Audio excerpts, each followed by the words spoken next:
Hello সবাইকে। High. Hello. আজকে আমাদের নবান্নর পডকাস্টের ২৯ তম এপিসোড। সো আমরা আর একদিন হলেই ৩০ তম এপিসোডে যাবো। ১ মাস পূরণ করতে যাচ্ছি আমরা। আমরা আজকে আমাদের দেখেই বোঝা যাচ্ছে আমরা হ্যালোইন ইভের একটা গেটআপে আছি সবাই। এবং আজকে আমাদের অতিথি হিসেবে আমাদের সাথে আছেন কানিজ সাবরিনা রহমান। যিনি একজন আর্টিস্ট, অ্যাক্টিভিস্ট, ফ্রিল্যান্সার, অ্যানিমেটর এবং একজন গ্রাফিক ডিজাইনার। তো উনার কাছ থেকে আমাদের অনেক কিছু শোনার আছে। সাবরিনার সাথে আমার পরিচয় আসলে কাজ করতে গিয়েই এবং আমি খুঁজে পাই এরকম একটা ওয়ান্ডারফুল পারসন যার সাথে আমার মনে হয় যে আমাদের অবশ্যই আড্ডা দেওয়াটা খুব জরুরি। সো সাবরিনা, বলো একটু। আমি তো বললাম, তুমি আরেকটু বলো নিজেকে নিয়ে। নিজেকে নিয়ে কি বলবো? I am very bad at introducing. So, hello viewers. My name is Sabrina. Happy Halloween, which is tomorrow. তো আমাদের কান্ট্রিতে তেমন একটা হ্যাঁ। সেলিব্রেট করা হয় না। কিন্তু পিচ্চি পুচ্চিরা দেখি এখন ওদের ভালো হ্যালোউইনের অনেক প্রোগ্রাম চলতেছে সব জায়গায়। একদিক দিয়ে ভালো।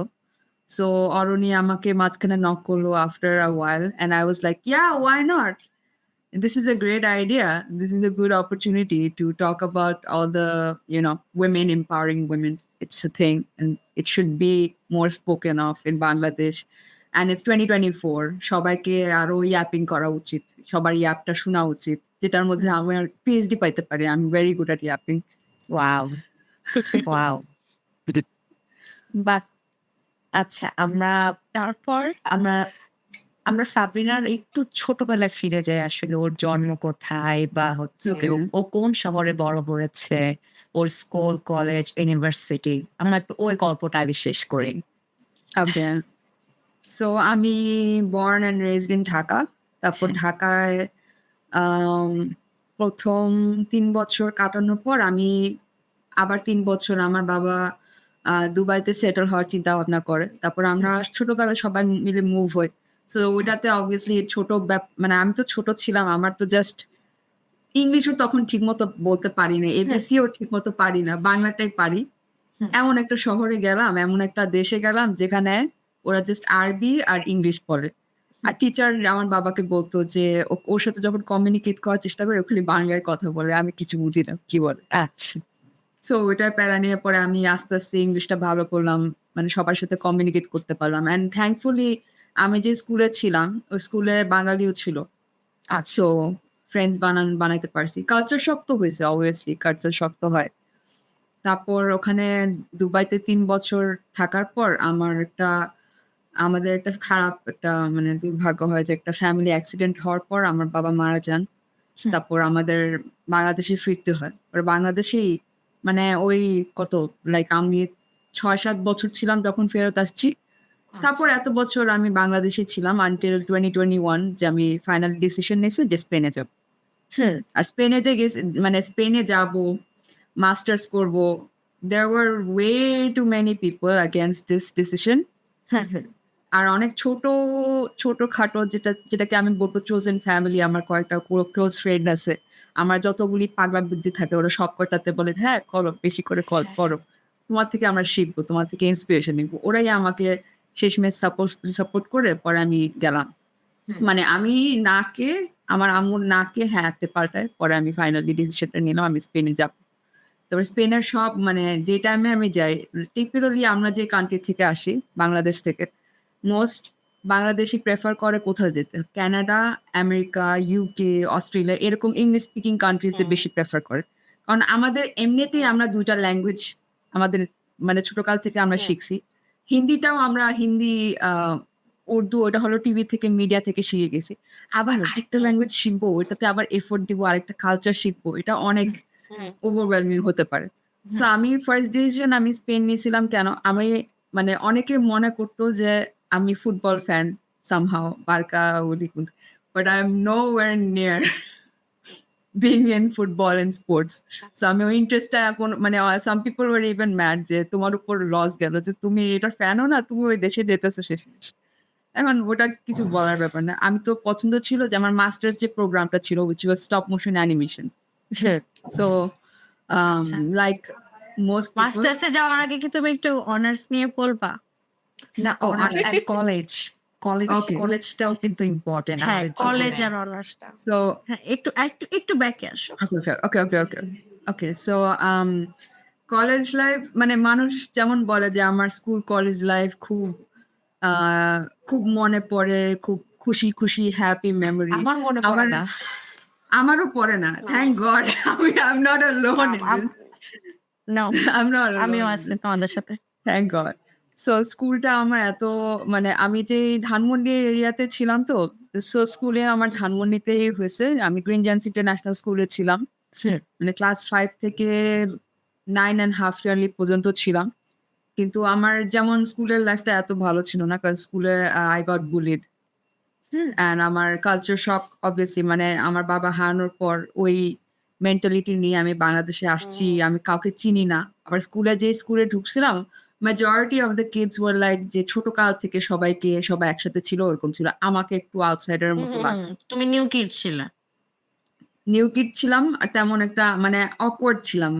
এখনো আছি কম বেশি, আগের মতো নাই। কিন্তু আম বিষয়টা হলো বাচ্চাগুলা এত they weren't so kind to me.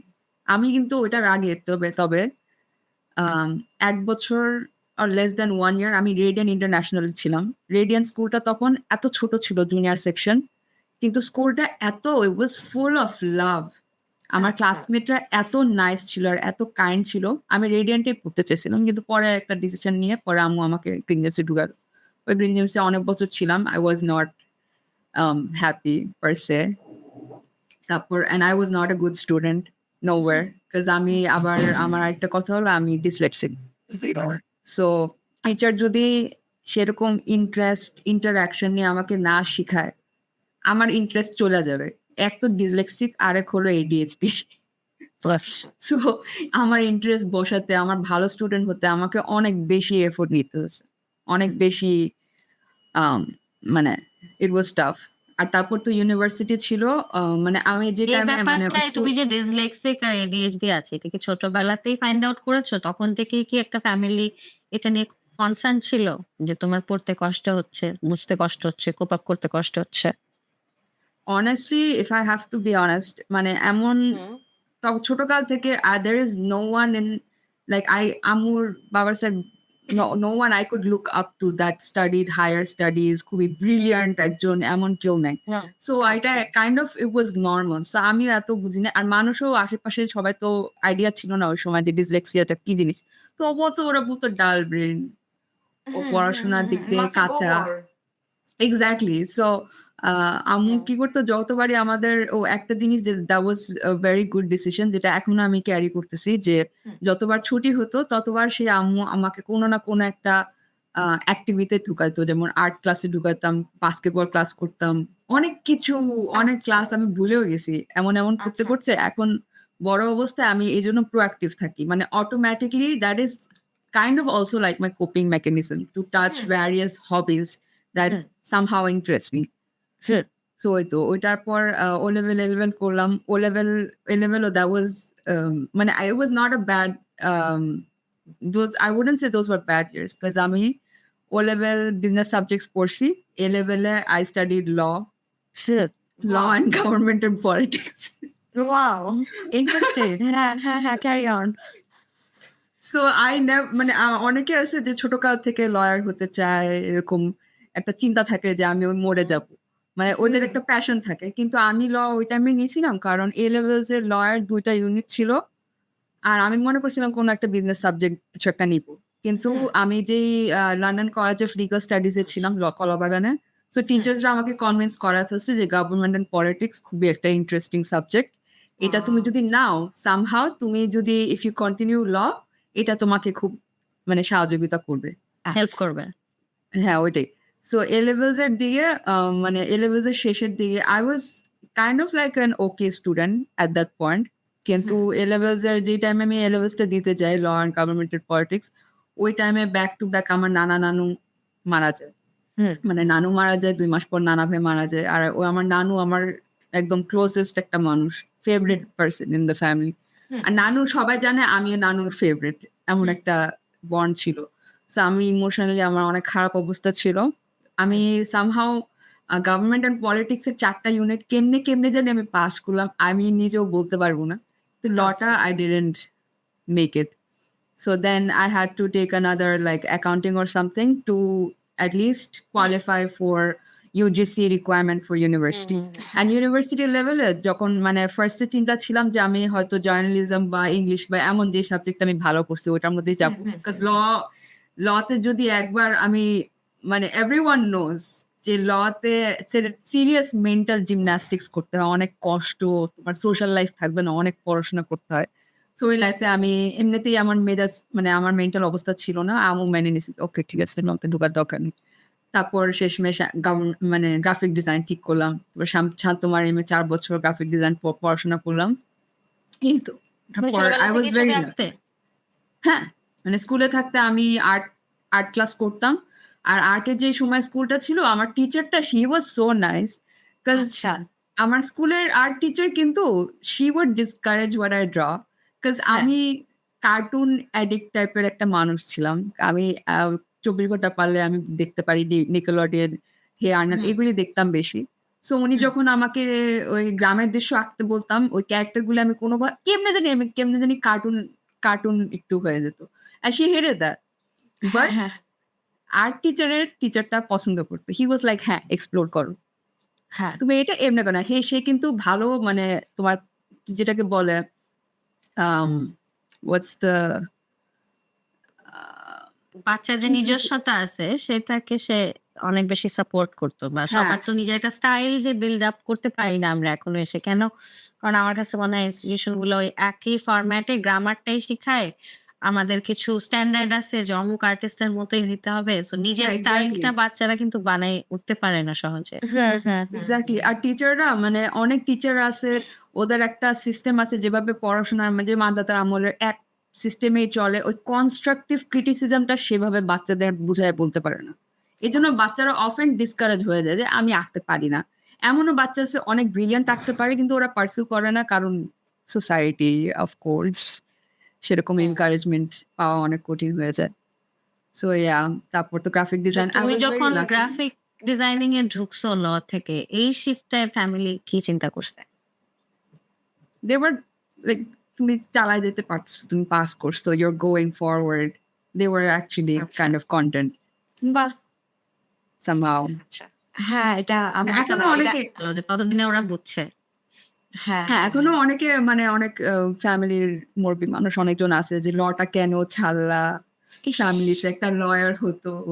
ইস! আহারে! অনেক বড় ফ্যামিলিতে লস একটা হয়ে গেল। লয়ার হওয়া মানে কি জানি একটা every cousin আমাদের is gonna be প্রত্যেকের ফ্যামিলিতে একটা হ্যাঁ, একটা ডাক্তার লাগবে, একটা লয়ার লাগবে, ফুল একটা প্যাকেজ লাগবে সবার জন্য। আর একজন ইঞ্জিনিয়ার হলে তো সোনায় সোহাগা। হ্যাঁ, ইঞ্জিনিয়ার হলে একটা যে ডাক্তার, বিয়ে ইঞ্জিনিয়ার, করছে বাসার লয়ার সব দরকার। হ্যাঁ, ইঞ্জিনিয়ার হলে এই কি জানি বলে আর্টিস্ট হয়ে কি করবো? জীবনে তো কিছু নাই করার মতো। টাকা নাই, হ্যাঁ, পয়সা নাই। এখন বুঝতেছো না? না চমৎকার। এই যে দেখছো না? প্লাস হ্যাঁ। হ্যাঁ, প্লাস চারুকলার যে একটা রেপুটেশন আছে যে অনেকেই খালি মানে ওটা এত মানে প্রাধান্যটা ওটার I I don't know why I hate to say it because চারুকলা is a wonderful place. এত সুন্দর একটা ইউনিভার্সিটি, হ্যাঁ। এত সুন্দর প্রোগ্রামস আয়োজন করে। কিন্তু হ্যাঁ, ওই আগের আমলে যে একটা রেপুটেশন রেখে গেছে যে you know very questionable people are there, questionable teachers. হ্যাঁ। So for some reason parents অনেকে চায় না যে ওদের বাচ্চা-কাচ্চাদের চারুকলায় পাঠাতে। ও আর উম একটা মজার বিষয় হলো আমার নানা আর্টিস্ট। আচ্ছা, wow! which is so weird because আমার নানা হলো সোনারগাঁর আমাদের একটা নানা ভাইয়ের বাসা ছিল যেটা গভর্নমেন্ট থেকে ১০০ বছরের লিজ নিয়ে উনি ওই সোনারগাঁও ওরকম ওই যে লাল বাসাগুলো আছে না যেগুলো ব্রিটিশের আমল থেকে ছিল। সো ওরকম একটা বাসায় উনি ফাইন আর্টিস্ট ছিল। সো উনার গ্যালারি ছিল একতলায়। উনার থেকে আমি like I was very inspired. উনার তবে আর্টিস্ট স্টাইলটা ওই very typical বাংলাদেশী দৃশ্য, গ্রামের দৃশ্য এগুলি আঁকতো। কিন্তু ফ্যামিলিতে কেউ for some reason চায় নাই যে উনার মতো আমরা একটা pursue করি আর্টিস্ট আচ্ছা। একটা লাইফ। ওটার তো আচ্ছা। এখন তো আমাদের আর্টিস্ট সবাইকে একটা আর্টিস্টই বলে। Artist is like a vast, ওটার নিচে হ্যাঁ। অনেক কিছু। এখন যেমন গ্রাফিক ডিজাইন একটা আর্টিস্টিক সাবজেক্ট, আরো অনেক হ্যাঁ। কিছু আছে। তো আগে তো এটা ছিল না এক সময়। আমার মনে হয় আগে তো আমরা হাইয়েস্ট kind of পেইন্টিং পেতাম, স্কাল্পচার পাইতাম। বেস সাবজেক্ট গুলো থাকতো। কিন্তু এখন তো পড়ার হ্যাঁ। অনেক ধরনের এরিয়া হ্যাঁ। তৈরি হ্যাঁ, হয়েছে। প্লাস ওই সময় তো আর্টিস্ট তোমার রেকগনাইজেবল হওয়ার জন্য সোশ্যাল মিডিয়া তো ছিল না। তার না। মানে অনেক নেটওয়ার্কিং করতে হতো, অনেক কষ্ট হয়তো ছিল। হ্যাঁ, হ্যাঁ। সো সেই হিসেবে আমার নানা সেরকম একটা ফেমাস আর্টিস্ট ছিল না। But he was like happy, simple man ছিল, হ্যাপি উইথ হিজ লাইফ। হুম। ৪ মেয়ে, মানে সিম্পল একটা লাইফ থাকতো। সো ওভাবেই আমি তো নানা ভাইয়াকে পেইন্টিং, মানে আমি মানে আমার ১ম যে বাসায় ঢুকছি ওটা লিটারালি নানা ভাইয়ের বাসা ছিল, নানুমনির বাসা ছিল। আর নানুমনির তো আদর পাইছি। হ্যাঁ, সো ওখানে I grew up with the smell of the painting এর যে স্মেলটা থাকে, কেরোসিন কি জানি ইউজ করে। সো লেন্সের ওরকম ভাইবের মধ্যে, হ্যাঁ, ওরকম ভাইবের মধ্যে বড় হতো। তাই আমিও চিন্তা করছি যে আমিও কোনো না কোনোভাবে I wanna also learn these techniques. যেটা স্কুলে ডিসকারেজমেন্ট পাইছি somehow, কিন্তু আর্ট স্কুলে ওটার খুব বেশি এনকারেজমেন্ট পাইছি যে আর্ট স্কুলের কয়েকটা এক্সিবিশনে আমি তখন তো কত ছিলাম আমি, I was like 11-12 years old, কয়েকটা এক্সিবিশনে আমি করতে পারছিলাম, পার্টিসিপেট করেছে। হ্যাঁ। নানা কি অনেক এনকারেজ করতো এই ব্যাপারটায়? ছবি আঁকার ক্ষেত্রে নানার সাথে ছবি আঁকার সেশন হইছে তোমার? না, বাই দ্য টাইম আমি আঁকা-টাকা শুরু করছি ওই টাইমে নানা ভাইয়ের একটু মানে অসুস্থ ছিল, মানে চোখ দিয়ে কম দেখতো। তখন নানা ভাইয়া ছেড়ে দিছিল এরকম টাইম। এমনও হয়েছে কি আমি নানা ভাইয়ের জন্য রং-টং তুলি এনে ক্যানভাসে এনে বলছি, "নানা ভাই আপনি একটা আঁকেন।" and he couldn't, আচ্ছা। ছেড়ে দিছিল এক পর্যায়ে। আচ্ছা। ওই আরকি বয়সের সাথে একটা নির্দিষ্ট টাইম আসলে তো মানুষ অক্ষম হয়ে যায় আসলে। যে বেশি বয়স হয়ে গেলে। তো ওইটা আমাদের কারো হাতে নাই। তা ঠিক। হ্যাঁ। কিছু বলার নাই ওটা। আর ওই সময়ের জেনারেশন, ওই টাইমে একটা ডিফারেন্ট ছিল। এই টাইমে একটা ডিফারেন্ট। আর আমরা শান্তা মরিয়মে ফিরে যাই যে তোমার ওই জার্নি, তোমার গ্রাফিক ডিজাইনিং নিয়ে পড়ার যে জার্নিটা। ওকে। সো শান্তমার আম্মু চেয়েছিল যে আমি ইন্টেরিয়র ডিজাইন করি। বিকজ মানে ঘর সাজানো, আমি মেয়ে মানুষ, I can do such a good job at that probably. But like আমার ইন্টেরিয়র করার কোনো ইচ্ছা ছিল না। কিন্তু ইন্টেরিয়র যে বলা যায় শুধু ঘর সাজানো। সো আমি হ্যাঁ, কিন্তু ইন্টেরিয়র তো অনেক এটা অনেক কঠিন। কমপ্লিকেটেড অনেক একটা জিনিস। কমপ্লিকেটেড হ্যাঁ, অনেক। কাজ হ্যাঁ, এখন তো বুঝতে পারছি কাজ ইন্টেরিয়র ডিজাইন এমন একটা জিনিস, ইমাজিন যে তুমি নিজের ঘর সাজাতেছো নিজের মতো। কিন্তু একটা ক্লায়েন্টের এমন টেস্ট, ক্লায়েন্টের টেস্টটা পাল্টে কিভাবে কনভিন্স করাবে? না, আমার টেস্টটা ইজ টেস্টফুল, তোমার টেস্টটা is not somehow. That is next level difficulty probably. হ্যাঁ, সো গ্রাফিক ডিজাইনে তবে I was a digital artist যখন আমি ল শিখতাম। ওই টাইমে আমার একটা Wacom এর ক্যাপচার একটা গ্রাফিক্স প্যাড ছিল। সো ওই গ্রাফিক্স প্যাড দিয়ে আমি অনেক ডুডলিং, অনেক ড্রইং করতাম, অ্যাভাটার আঁকতাম। I was kind of, মানে since I wasn't like an outgoing person, I'm still not not as much as before, but একটু ইন্ট্রোভার্টেড আরো বেশি ছিলাম। আমার ক্লোজ ফ্রেন্ড, লয়াল ফ্রেন্ড থেকে ফ্রেন্ডদের সাথে থাকতাম। তো বাসায় বেশি টাইম স্পেন্ড করা হয়েছে। আর বাসায় তোমার যে গেমিং ওয়েবসাইট গুলো, তখন লাইক ইন্টারনেট অ্যাক্সেস, নিজস্ব laptop, that open my mind and I started knowing things. I started figuring myself out, my sexuality, my orientation, my like independence of my mind, এসব বুঝতে পারছি। তারপর আমার মতো মানে that was the moment মানে lawyer একটা পর্যায়ে, হ্যাঁ, there was a time that I was depressed because আমার নানু মারা গেছে। নরমাল একটা সময় গেছে। কিন্তু আমার আরেকটা সাইডও ছিল যে আমি ইন্টারনেটটা তখন আরো মানে এক্সপ্লোর করতে পারছি।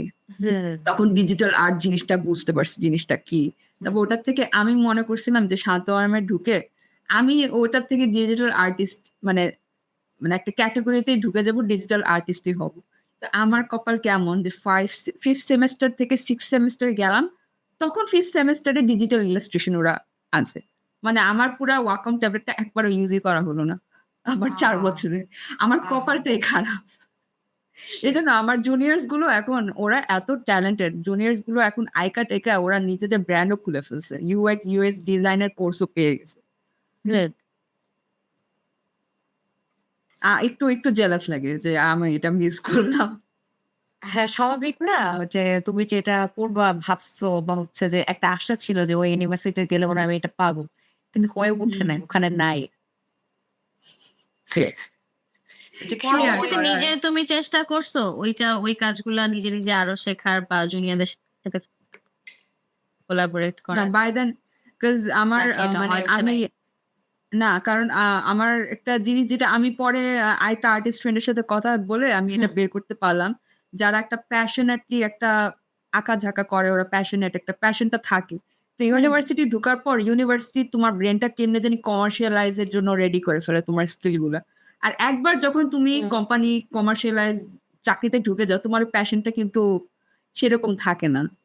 সো ওরকম থাকে না দ্যাটস এবং এক্সাক্টলি ভুলে যায়। থাকে না এবং আরেকটা ফ্যাক্ট হচ্ছে যে নিজের প্যাশনের দিকে যে মনোযোগ দিব ওই সময়টা হয়ে উঠে না। মানে হুম। যেকোনো কোম্পানিতে ঢুকলে তোমাকে হচ্ছে যে মানে ৳৩০,০০০ বেতন দিলে তোমাকে হচ্ছে যে মানে ৳৬০,০০০ কাজ করিয়ে নিবে। এটা বলছে যে don't even get হ্যাঁ, that is you তো summed up our আমি you summed up my প্যাশনটা career. You just summed up my career. আমি প্যাশনটা আমাদের কখন সবার হচ্ছে যে ক্যারিয়ারে। কখন ফলাবো যে নিজের জন্য একটু কাজ করব যে নিজের খুশির জন্য। এটা হ্যাঁ, বা হয়ে উঠবে না। এক্সাক্টলি বা বাইরে একটা জিনিস কিছু একটা দেখলাম, ইন্সপিরেশনটা এত কাজ করলো যে রাত-দিন করে আমি এই কাজটা করব। এটা হ্যাঁ, এখন হ্যাঁ, বলে না, এটা জাস্ট স্টার্ট করব। স্টার্ট করতে গিয়ে বা হয়তো আধা রাস্তায় ফালায় ১ বছর হয়ে যায়। তারপর মনে হয় যে, "ও হ্যাঁ, আমি এটা স্টার্ট করছিলাম। পরে কি হলো জানি না, কিছু হয়নি।" আচ্ছা। So I was very সেই আচ্ছা, please continue. হ্যাঁ, এই যে শান্ত মরিয়মে তুমি ৪ বছরের একটা কোর্স মানে ৪ বছরের জন্য ছিলে। ওখানে তোমার মানে বন্ধু-বান্ধব কেমন ছিল? তুমি কি সেই স্কুলের মতো একাই ছিলা নাকি কোন বন্ধু-বান্ধব বানাইতে পারোনি? যে, বন্ধু যে বানাতে পারছি। আ আ কয়েকটা মানে একটা ক্লোজ ফ্রেন্ড হুম, বানাতে পারছি। বাকি সব I would say classmates is I didn't get bullied. Thankfully I didn't get bullied. Hmm, আর প্লাস ওই টাইমে আমি আমি একটু মানে যেমন I'm the backbencher kind of late student. Hmm, This is my personality. আমি এখন অ্যাকসেপ্ট হুম, করে ফেলছি। যে হ্যাঁ, আমি ক্লাসে লাস্ট আসবো, লাস্টে বসবো। হুম, everyone will think that ও খুব আইসা কিছু করতেছে না। লাস্ট মিনিট সবকিছু করব। somehow আমি কেমনে জানি পাস করব। এটা হয়ে গেছে। আচ্ছা। This has become my personality. So ৪ বছর পর একটু one second. অসুবিধা নেই। একটা অক্ষণ One আছে। second, one second. দরজার আওয়াজটা ওই যে তারপরে মাঝরাতে আস্তে মাঝরাতে যখন শুনি এই আওয়াজটা মানে কেমন জানি একটা ভয়ংকর আওয়াজ, তাই না? এই আওয়াজটা দরজাটা খোলার। হ্যাঁ, আজকের এই হ্যালোইন এপিসোডের সাথে হ্যাঁ, মিলতেছে। হ্যাঁ। আবার সাইড থেকে ওরা কথা বলতেছে এটাও একটা কেমন জানি দূর থেকে কথা আসে। একটা ফিল দিচ্ছে। হ্যাঁ, হ্যাঁ। হ্যাঁ, হ্যাঁ, হ্যাঁ, একটা হরর একটা ভাব চলে আসছে যে এই বুঝি আসলো কিছু। আচ্ছা তুমি কি স্কুলে অনেক বুলিড হইছো? আমি হুম? আমার স্কুলের কাহিনী তো আরেক ধরনের। আমার চেহারা তো দেখতেছো তোমাদের মতো না আমার চেহারা। তো আমি বলছিলা যেখানেই তুমি যাই আমাকে। হ্যাঁ, আমি যেখানেই যাই নতুন একটা মেয়ে আসছি ও দেখতে এরকম। যে দেখে আসি একটু টিফিনের ব্রেকে। What the fuck? Cute. That wasn't cute at all. জানি তো। মানে এটাই তো। বাচ্চারা তো যাই করবে আমরা কিউট বলে দেই না। বাচ্চারা যে No, ক্রুয়েলটি no. মানে এর মধ্যে ঢুকে যায় এটা তো আমরা আসলে মানে বুঝি না। আমরাই ওদেরকে ঠেলে দেই। আর মানে লোকজন তো জানে না যে আমি অনেক shy একটা পারসন। যে আমি কিন্তু অনেক লাজুক একটা মানুষ। লোকজন ভাবে যে আমি মনে হয় কোনো কিছু চুদি না, আমি হচ্ছে যে লাজুক না, আমি হচ্ছে যে পাত্তা দিই না কিছু এরকম ভাবে লোকজন। কিন্তু না আসলে আমি অনেক হচ্ছে যে লজ্জা পাই। তো তখন থেকে আর আমি তো ইন্ট্রোভার্ট একটু। আমি মানে সবার সাথে যে সবকিছু শেয়ার করব আমি ওটা পারি না। আমি সবার কথা শুনি। মানে সবাই আমার কাছে এসে সুখ-দুঃখের কথা বলে। কিন্তু আমি হচ্ছে যে আমি যে আমারটা শেয়ার করব, আমি ওটা পারি না খুব একটা। যে মানে সেটা আমি জানি। হ্যাঁ, তো এটাই আরকি। তো স্কুলে হ্যাঁ, fuck that time. হ্যাঁ, আমরা আচ্ছা আমরা আমরা সাবরিনা সাবরিনাকে পেয়ে চলে গেছি। এসেছি। I'm so Yay! sorry. না No, no, that was fine. Yeah. There is no All good. peace in All house. good, all good, all good, all good. এরকমই মানে বাসায় থাকলে এরকমই হয়। আমরা জানি। প্রত্যেক সকালে ভায়োলেন্স পিক করতে হয়। এটা automatic. Peace is not an option. আচ্ছা হ্যাঁ, আমরা হচ্ছে যে বন্ধু-বান্ধবের ওখানে ছিলাম যে মানে হ্যাঁ, কন্টিনিউ। সো শান্তময় গিয়ে আম একটা জিনিস যেটা একটু ডিফিকাল্টি ছিল যে আমি আর ২ জনের মতো স্টুডেন্ট আমরা হলো ইংলিশ মিডিয়ামে ছিলাম। আর among like at least 50 others that hmm. were all from Bangla medium. না আবার সো ইংলিশ মিডিয়ামের বাচ্চাদের কিন্তু একটু বাংলা মিডিয়ামের বাচ্চারা আলাদা জগতের প্রাণী হিসেবে দেখে। হ্যাঁ, এক্সাক্টলি হ্যাঁ। That's what happened. এখন আমি ওইটার একটু মানে ওটা কালচার শকের মতোই আমার কাজ করছে যে মানুষ মনে করতেছে যে somehow in some way that I'm very brilliant, very good student because I'm from English medium and I'm having to convince যে no আমি খুব খারাপ স্টুডেন্ট। সো আমাকে যখন আমাদের তো মানে পুরা সিলেবাসটাই যখন মানে থিওরিটিক্যাল ছিল আর প্র্যাকটিক্যাল ছিল। যেগুলো থিওরিটিক্যাল ছিল ওগুলো তো তোমার সবকিছু ইংলিশে লিখতে হয়েছে। সো যারা একটু কাঁচা ছিল, আমি ওদেরকে যতটুক আমার পড়ার থেকে যতটুক পারি ততটুক হেল্প করতে পারছি। কয়েকজন চাইছে যে আমাকে দিয়েই অ্যাসাইনমেন্ট করাতে। ওই হিসাবে আমি এতটা কোঅপারেট করেনি। কিন্তু পরে আমি যে ফ্রেন্ডের সাথে দেখা করতে পারছি and I totally bonded with her because আমি ছিলাম মর্নিং শিফটের, ও ইভনিং শিফটের ছিল। আচ্ছা। আমি মর্নিং শিফট থেকে যেতাম, ও হ্যাঁ। ইভনিং শিফট থেকে ঢুকতো। আর ঢোকার আগে আমরা ২ জন হাগ করতাম। হাগ করে, "এই কেমন আছো?" ভালো করে ও চলে যেত। পরে আস্তে 4th সেমেস্টার না 4th বলে সরি ফাইনাল ইয়ারে হুম। স্টুডেন্ট আস্তে অনেক কমে গেছে। কয়েকজন ড্রপ খেয়েছে, কয়েকজন রিটেক এরকম কমে যাওয়ার পর ২ টা একটা একসাথে করে ফেলছে। তখন আচ্ছা। ওর সাথে আমি প্রত্যেকদিন বসতে পারি। তখন ওর সাথে ক্লোজ হয়ে গেছি। And she was wow! the most brilliant student, one of the most brilliant student in her batch. But ও একটা চালাকি আচ্ছা। কি করছে, সে এত ভালো স্টুডেন্ট, সে অনেকজনের কাজ-টাজ করে দিত। But not for free. হ্যাঁ, ওটা আমার ঠিকই করা উচিত আছে। ছিল। পরে আমি হ্যাঁ, চিন্তা হ্যাঁ, হ্যাঁ। করতেছিলাম। ওটা ওই আমার যে করা চিন্তা ছোটবেলায় হ্যাঁ, বায়োলজি খাতা এঁকে দিব। কিন্তু হচ্ছে যে দিতে হবে তো টাকা। কেন ফ্রি হ্যাঁ, করে দিব? মানে এরকম কিন্তু ওটা অনেকেই করছে বা করে। হ্যাঁ, তো আমি সেদিন ঠিকই আছে। স্পিকিং অফ দ্যাট আমি সেদিন একটা এমন কাহিনী পড়তে পারছি that was like, oh wow! So there was this hijabi girl. সে হ্যাঁ। স্কুলের মধ্যে হিজাব করতো। She would make people pay her if ও যদি চুলটা দেখায়। Great monetization. So when I nice. thought about that, I was like, oh, এখনকার generation A wow, that's a great way of monetizing every skill you have somehow in some way. আরে That's so আমি interesting. যদি ছোটবেলায় একটু হচ্ছে চালাক থাকতাম ওই যে আমার চুল দেখার জন্য, আমার চুল ধরার জন্য মেয়েরা হচ্ছে আমি তো গার্লস স্কুলে পড়ছি যে ছুটে চলে আসতো Oh, যে তোর চুলটা একটু ধরিয়ে। আমি কেন এই মনিটাইজেশন টা করলাম না? শিট! আমি আসলে এরকম কিছু পাইনি। আমার প্রতি কখনো কেউ আগ্রহ প্রকাশ করে আমাকে ধরতে আসে নাই। তবে হ্যাঁ, রাস্তাঘাটে একবার পুরুষেরা অনেক ধরছে। মেয়েরা সেই অর্থে আমার চুল ধরবো, খুব সুন্দর এরকম কখনো আমার চুল-টুল সুন্দর ছিল না আসলে। আমিও আমার চুল করতে পারতাম। আমার আমার চুল চুল খুব সুন্দর একসময় ছিল। আমার চুল এরকম লাইক থাইল্যান্ড এত লম্বা ছিল একসময়। আচ্ছা, হ্যাঁ, সো হ্যাঁ। চুলের এত মানে ওই সময় টু বি অনেস্ট মানে ইউনিভার্সিটি পর্যন্ত I was somebody যে ওই সময় ছবি দেখলে একটু বিশ্বাস করে না that I'm the same person. হ্যাঁ, Like I কিন্তু was a very typical salwar হ্যাঁ, হ্যাঁ। কামিজ পড়তাম এভরিডে, লম্বা চুল ছিল, conforming to all femininity the way Bangladeshi women should be ওরকম অবস্থা ছিল। So I was ভদ্র very ঘরের lucky. ভদ্র মেয়ে।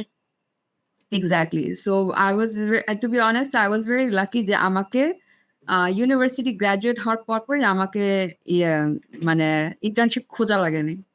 'Cause আমি থাকি লালমাটিয়াতে। সো আমার মানে ধানমন্ডিতে কয়েকটা ওই সময় স্টার্টআপ খুলেছিল। সো আমি যখন এপ্লাই করতে পারি, আমি ডাইরেক্টলি একটা জব পেয়ে গেছি। একটা আচ্ছা। স্টার্টআপ কোম্পানিতে। বাহ!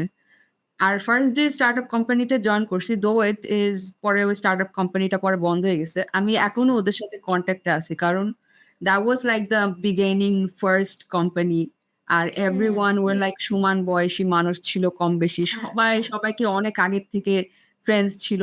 It was a হ্যাঁ। very আমি এখনো চিন্তা করি that I was so lucky that it was a very like it made me feel like home.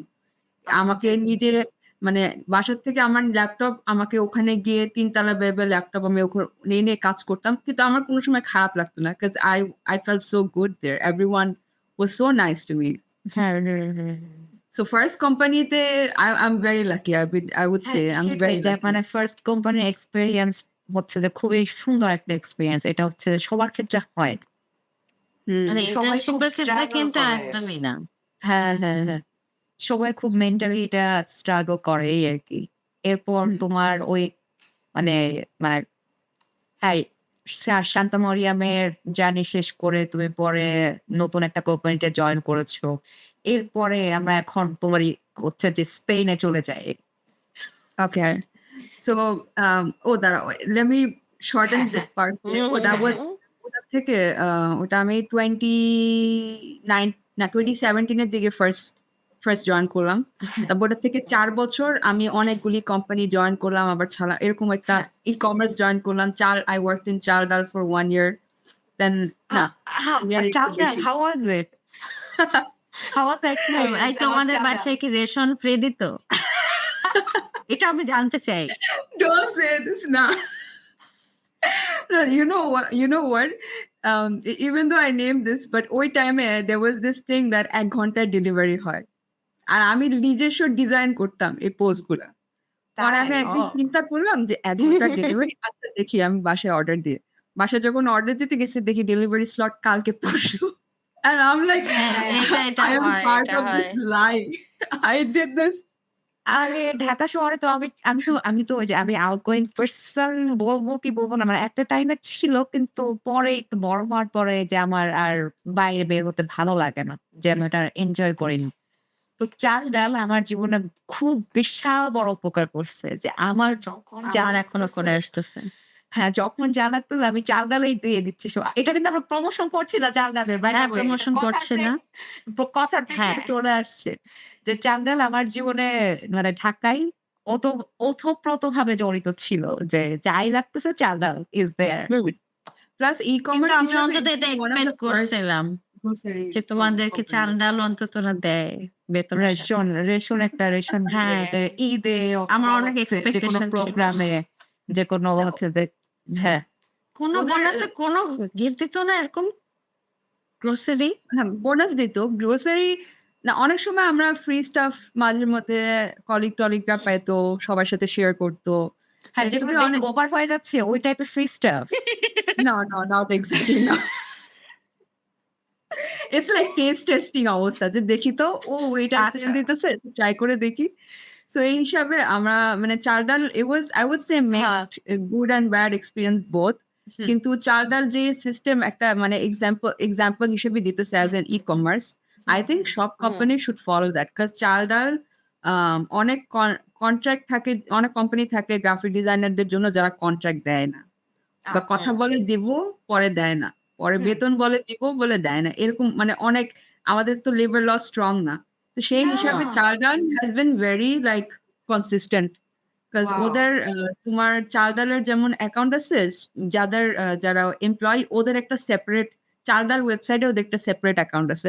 যে প্রত্যেকদিন তুমি কত কামাই করতেছো, you can see যে কতটুক, you can see your মানে খুব status. ক্লারিটি ওদের হ্যাঁ, কাজের ডিজাইনে। হ্যাঁ, এটা হচ্ছে যে এটা বিদেশে দেখা যায় যে আমি দেখতেছি আমি কত আওয়ার কাজ করতে পারতেছি বা হ্যাঁ, আমার হচ্ছে যে exactly. এক্সট্রা ওভারটাইম কত বা আমি কত ইনকাম করতেছি ওভারটাইমের মানে পুরো একটা চার্ট থাকে প্রতিদিন আমি দেখতে Exactly. পারতেছি। হ্যাঁ। সো ওদের HR থেকে শুরু করে ওদের এই সেক্টর গুলি ওরা একদিক দিয়ে they did a very good job যে এগুলি মেইনটেইন করছে। আর স্পেশালি বিকজ ওনারটার তো এক্সপেরিয়েন্স ছিল, যে because the owner worked in Silicon Valley. So he had this mindset যে if I'm going to open a company, it should be like this. This is how I will get loyal and honest employees যারা এখানে অনেক বছর কাজ করবে আর efficiently কাজ করবে। হ্যাঁ। So ওই ১ বছর ওখানে ecommerce, that was my first company, and then first ecommerce company. তারপর তো আরো কয়েকটা ad agency on and off এরকম, because this is what it is for graphic designers. Ad agency consistent একটা অনেক বছর এরকম মানে এমপ্লয়ি ল হিসাবে যে মেইনটেইন করতেছে এরকম, it's very hard. Even now it's hard. So পরে I also joined Hotel Saina for 1 year. That was my last job. Hotel Sarina last ছিল। হোটেল সারিনার পরে তো টু বি অনেস্ট, যে করোনার পর অনেক কোম্পানি, অনেক বিজনেস অনেক সাফার করছে। সো সিন্স হোটেল ইন্ডাস্ট্রি তো অনেক বেশি সাফার করছে। পুরা ট্যুরিজমই তো মুগ্ধ মানে হয়ে পড়ছে। কোভিড এর টাইমেও কি তুমি চাল-ডালে ছিলে? না, কোভিড এর আচ্ছা। টাইমে আমি ছিলাম হোটেল সেন্ডাতে। আমি কয়েকদিন ও। মাস্ক পরে আমাকে শো আপ করতে হয়েছে অফিসে। আচ্ছা। অনেক ডিফিকাল্ট অবস্থা ছিল ওই সময়। সব অফিসের জন্যই বলতে গেলে। হ্যাঁ, সো ওইটা লাস্ট কোম্পানি ছিল। তারপর মানে সব কোম্পানি ফাইন্যান্সিয়ালি তো অনেক সাফার করছে। সো লাস্ট আমি চিন্তা করছি যে I am done working here. I just want to give masters এখন করার টাইম এর থেকে ভালো টাইম পাবো না। হুম। পরে আমি ওই দেন স্পেন স্পেন আচ্ছা। হ্যাপেন্ড। বাহ! তারপর বলো, তারপর এখান থেকে মানে কোভিড এর পরেই তুমি তো মাস্টার্স করার চিন্তাটা করো। হুম। কোভিড এর সময় করি। কোভিড হ্যাঁ, এর মানে সময় ওই করি। কোভিড ব্যাপারটা এর একটু সময় শুনি। So what I was saying to the বাংলাদেশের বেশিরভাগ মানুষ ওই English speaking countries usually M করে। প্লাস ওইসব মানে কান্ট্রিতে এপ্লাই করা ভিসা সিস্টেমটা ইজ মোর লাইক সবার জানার নাকি জাপ? না, না জানা বলতে গেলে লেস আচ্ছা। কমপ্লিকেটেড বিকজ ইংলিশ হ্যাঁ। স্পিকিং কান্ট্রিজ এ হুম। তোমার কেউ না কোনো আত্মীয়, কোনো না কোনো ফ্রেন্ড আছে যে তোমাকে এই প্রসেসে হেল্প করতে পারে। হ্যাঁ, বাট স্পেন কেউ এক্সপেক্ট করে না। স্পেন এইসব Why Spain? Yeah, Because why I though?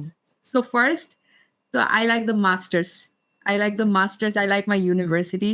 আমার আচ্ছা। ইউনিভার্সিটিটা খুবই ভালোভাবে অ্যাডভার্টাইজমেন্ট করছে ফাটায়। মানে কোভিড এর টাইমটাই বেস্ট টাইম ছিল ওদের অ্যাডভার্টাইজিং করার। তাও for something like stop motion animation. So I was আচ্ছা। obviously I was like আমরা কি rose একটু ইউনিভার্সিটির নামটা শুনতে পারি? হ্যাঁ? আমরা কি কোথায় ইউনিভার্সিটির পড়েছিলে নামটা মাস্টার্সটা? শুনতে পারি? BAU BAU right. Okay. So BAU University of Design. এটা ডিরেক্টলি ওয়েবসাইট আছে ওদের ইংলিশে আচ্ছা। মোডও পাওয়া যায়, স্প্যানিশও পাওয়া যায়। আচ্ছা। So among all the courses বাউতে তোমার বলা যায় যে 90% ই বেশিরভাগই তোমার স্প্যানিশে করা কোর্সগুলো। কিন্তু ওটার মধ্যে জাস্ট ওই সময় ছিল ২ টা সাবজেক্ট মাস্টার্স যেটা আমার মাস্টার্সটা ছিল ইংলিশে। আরেকটা কি জানি আরেকটা কমিউনিকেশন সামথিং একটা ইংলিশে ছিল। So আচ্ছা। I picked stop motion because it's not that I was always passionate about it. It's just that first I wanted to leave the country and I wanted to explore and have like finally enjoy my life. And second off, it just sounded fun. Stop motion animation. আমি এত movies দেখছি, আমি এত animation, এত মানে cartoon influenced একটা person. So stop motion appeal to me. I was like মজা লাগবে। যেটাই করি না কেন কষ্ট হবে অবশ্যই। স্টপ মোশন অ্যানিমেশনের তোমার বিহাইন্ড দ্য সিনস দেখলে তখন বুঝতে পারবা যে ওহ মাই গড! কতখানি এফোর্ট যায়। ইভেন একটা ৪ মিনিটের মুভির পিছে ৪ টা মাস ১ বছরও চলে যায় ওই মুভিটা স্মুথ করার জন্য। সো এটাতে it was very interesting. I had fun. I'm not আচ্ছা, gonna lie. আমি আরেকটা জিনিস জানতে চাই মানে স্পেনের কোন সিটিতে হচ্ছে যে ওনার মানে ক্যাম্পাস তোমার? বার্সেলোনা। বার্সেলোনা। ওয়াও! বাহ! হ্যাঁ, এই জন্য So লোকজন আরো বেশি আফসোস করে যে তুমি ওখানে ছিলা। তুমি অথচ ফুটবলের ফ্যান না। so আরেকটা ওই সময় বিষয় বলে ফার্স্ট শহরটা হার্ডল ছিল। কেমন ছিল? যে শহর চেঞ্জ করার ব্যাপারটা এটা কেমন ছিল? I would say that এই I মার্কা was মারা ঢাকা শহর থেকে আরেক জায়গায় যাওয়া। মানে so এই যে ঢাকা শহরে তো আমাদের মেয়ে হিসেবে কোনো স্বীকৃতি নেই। সো তুমি যখন শহর চেঞ্জ করছো একটা মেয়ে হিসেবে তুমি কি দেখছো একটু শুনি? শহর না দেশটাই তো চেঞ্জ করছে। হ্যাঁ। আর আরেক কথা হলো I wouldn't say just about Spain. I would say যতগুলি majorities মানে ইউরোপ কান্ট্রির মধ্যে ইংলিশ কিন্তু প্রাইমারি ল্যাঙ্গুয়েজ না। আর অনেকেই আছে যে ইংলিশে কথা মানে বলতে পারলেও বলতে চায় না। না। এটা কিন্তু বাংলাদেশে না। বাংলাদেশে কেউ যদি নাও বলতে পারে তাও they will try to speak জন্য বলবে। communicate in English somehow in some way. But European majority countries they do not because somehow sometimes they feel like তুমি আমার দেশে আসছো, তুমি আমাকে বলতেছো অন্য ল্যাঙ্গুয়েজে বলতে। অনেকে একটু অফেন্ডেড নিয়ে নেয়। সো আমার কমিউনিকেশন গ্যাপ ছিল অনেক। শুরুর দিকে আমার অনেক কষ্ট ছিল। মানে আমি যতটুক স্প্যানিশ জানতাম জাস্ট ডুওলিঙ্গো বেসিক একটু জেনে টেনে পরে আমি গেছিলাম। সো আমি চিন্তা করছি যে I have to মানে একটা জিনিস যেটা আম I would say before and after corona ওই টাইমটায় অ্যাকচুয়ালি ক্যারিয়ার লাইফে থাকতে বাংলাদেশে থাকতে একটা অভ্যাস যেটা ওখানে আমার পুরাপুরি 100% কাজে দিছে। ওটা কি দিছে?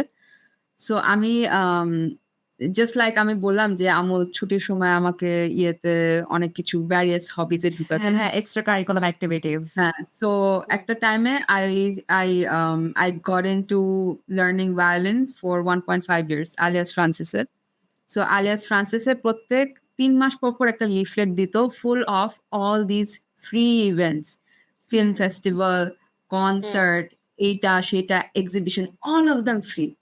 সো আর টিচারটা বলতো, এনকারেজ করতো যে তুমি তোমার মিউজিক টেস্ট একটা, তুমি যদি অন্য মিউজিক না শুনো তুমি তো ওটাকে এক্সপ্যান্ড করতে পারবে না, তুমি তো সারা জীবন একটা মিউজিক জনরাতে থাকতে পারবে না।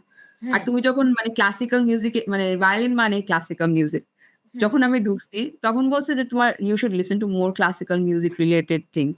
সো আমি সব ইভেন্টে চোখ বন্ধ করে গেছি। আমার ওই টাইমে মানে সবাই ব্যস্ত হয়ে যায়, ফ্রেন্ডসরা ব্যস্ত হয়ে যায়। অনেকে ফ্রেন্ডস বলতো না আসতে পারবো না বা টাইম দিতে পারবো না। প্লাস ঢাকার ট্রাফিক ওয়াজ আ ফ্যাক্টর। আমি চিন্তা করছি আমি একলাই যাবো। আমি চোখ মুখ চিন্তা করে আমি একলাই যাবো। একলাই আমি সব ইভেন্ট এগুলো এক্সপ্লোর করছি। I wasn't afraid. ওভাবে আমার কিন্তু কনফিডেন্সটা বাড়ছে। যেটা স্পেনে গিয়ে কাজে লাগছে। সো স্পেনে গিয়ে আমি ঘাটাঘাটি করছি নেটওয়ার্কিং কেমনে করা যায়। স্পেনে there was this app called Meetup which is popular in I think not just Europe, in America and Canada as well. So আমি Meetup অনেক ইউজ করছি। আমার সিমিলার ইন্টারেস্টে ওরকম কমিউনিটিতে গেছি। আমি এই সবসময় প্রোঅ্যাক্টিভ ওখানেও রাখছি। ওখানে আরো বেশি অ্যাক্টিভ ছিলাম। যে প্রত্যেক দিন বা কোনো না কোনো weekend there were always something, somehow, somewhere আমি কোথাও না কোথাও যেতাম। আর Barcelona is such a city, there is always something happening somewhere. Always. কোথাও না and you there are like free concerts, free street festival আর free exhibition. It's always happening. বাংলাদেশে একটা বিষয় হলো কি, এই যে আলিয়াস ফ্রান্সিস থেকে এই একটা opportunity to go into all this free events, এফোর্টটা দেওয়া কি যেটা you have to just the travel, the transport.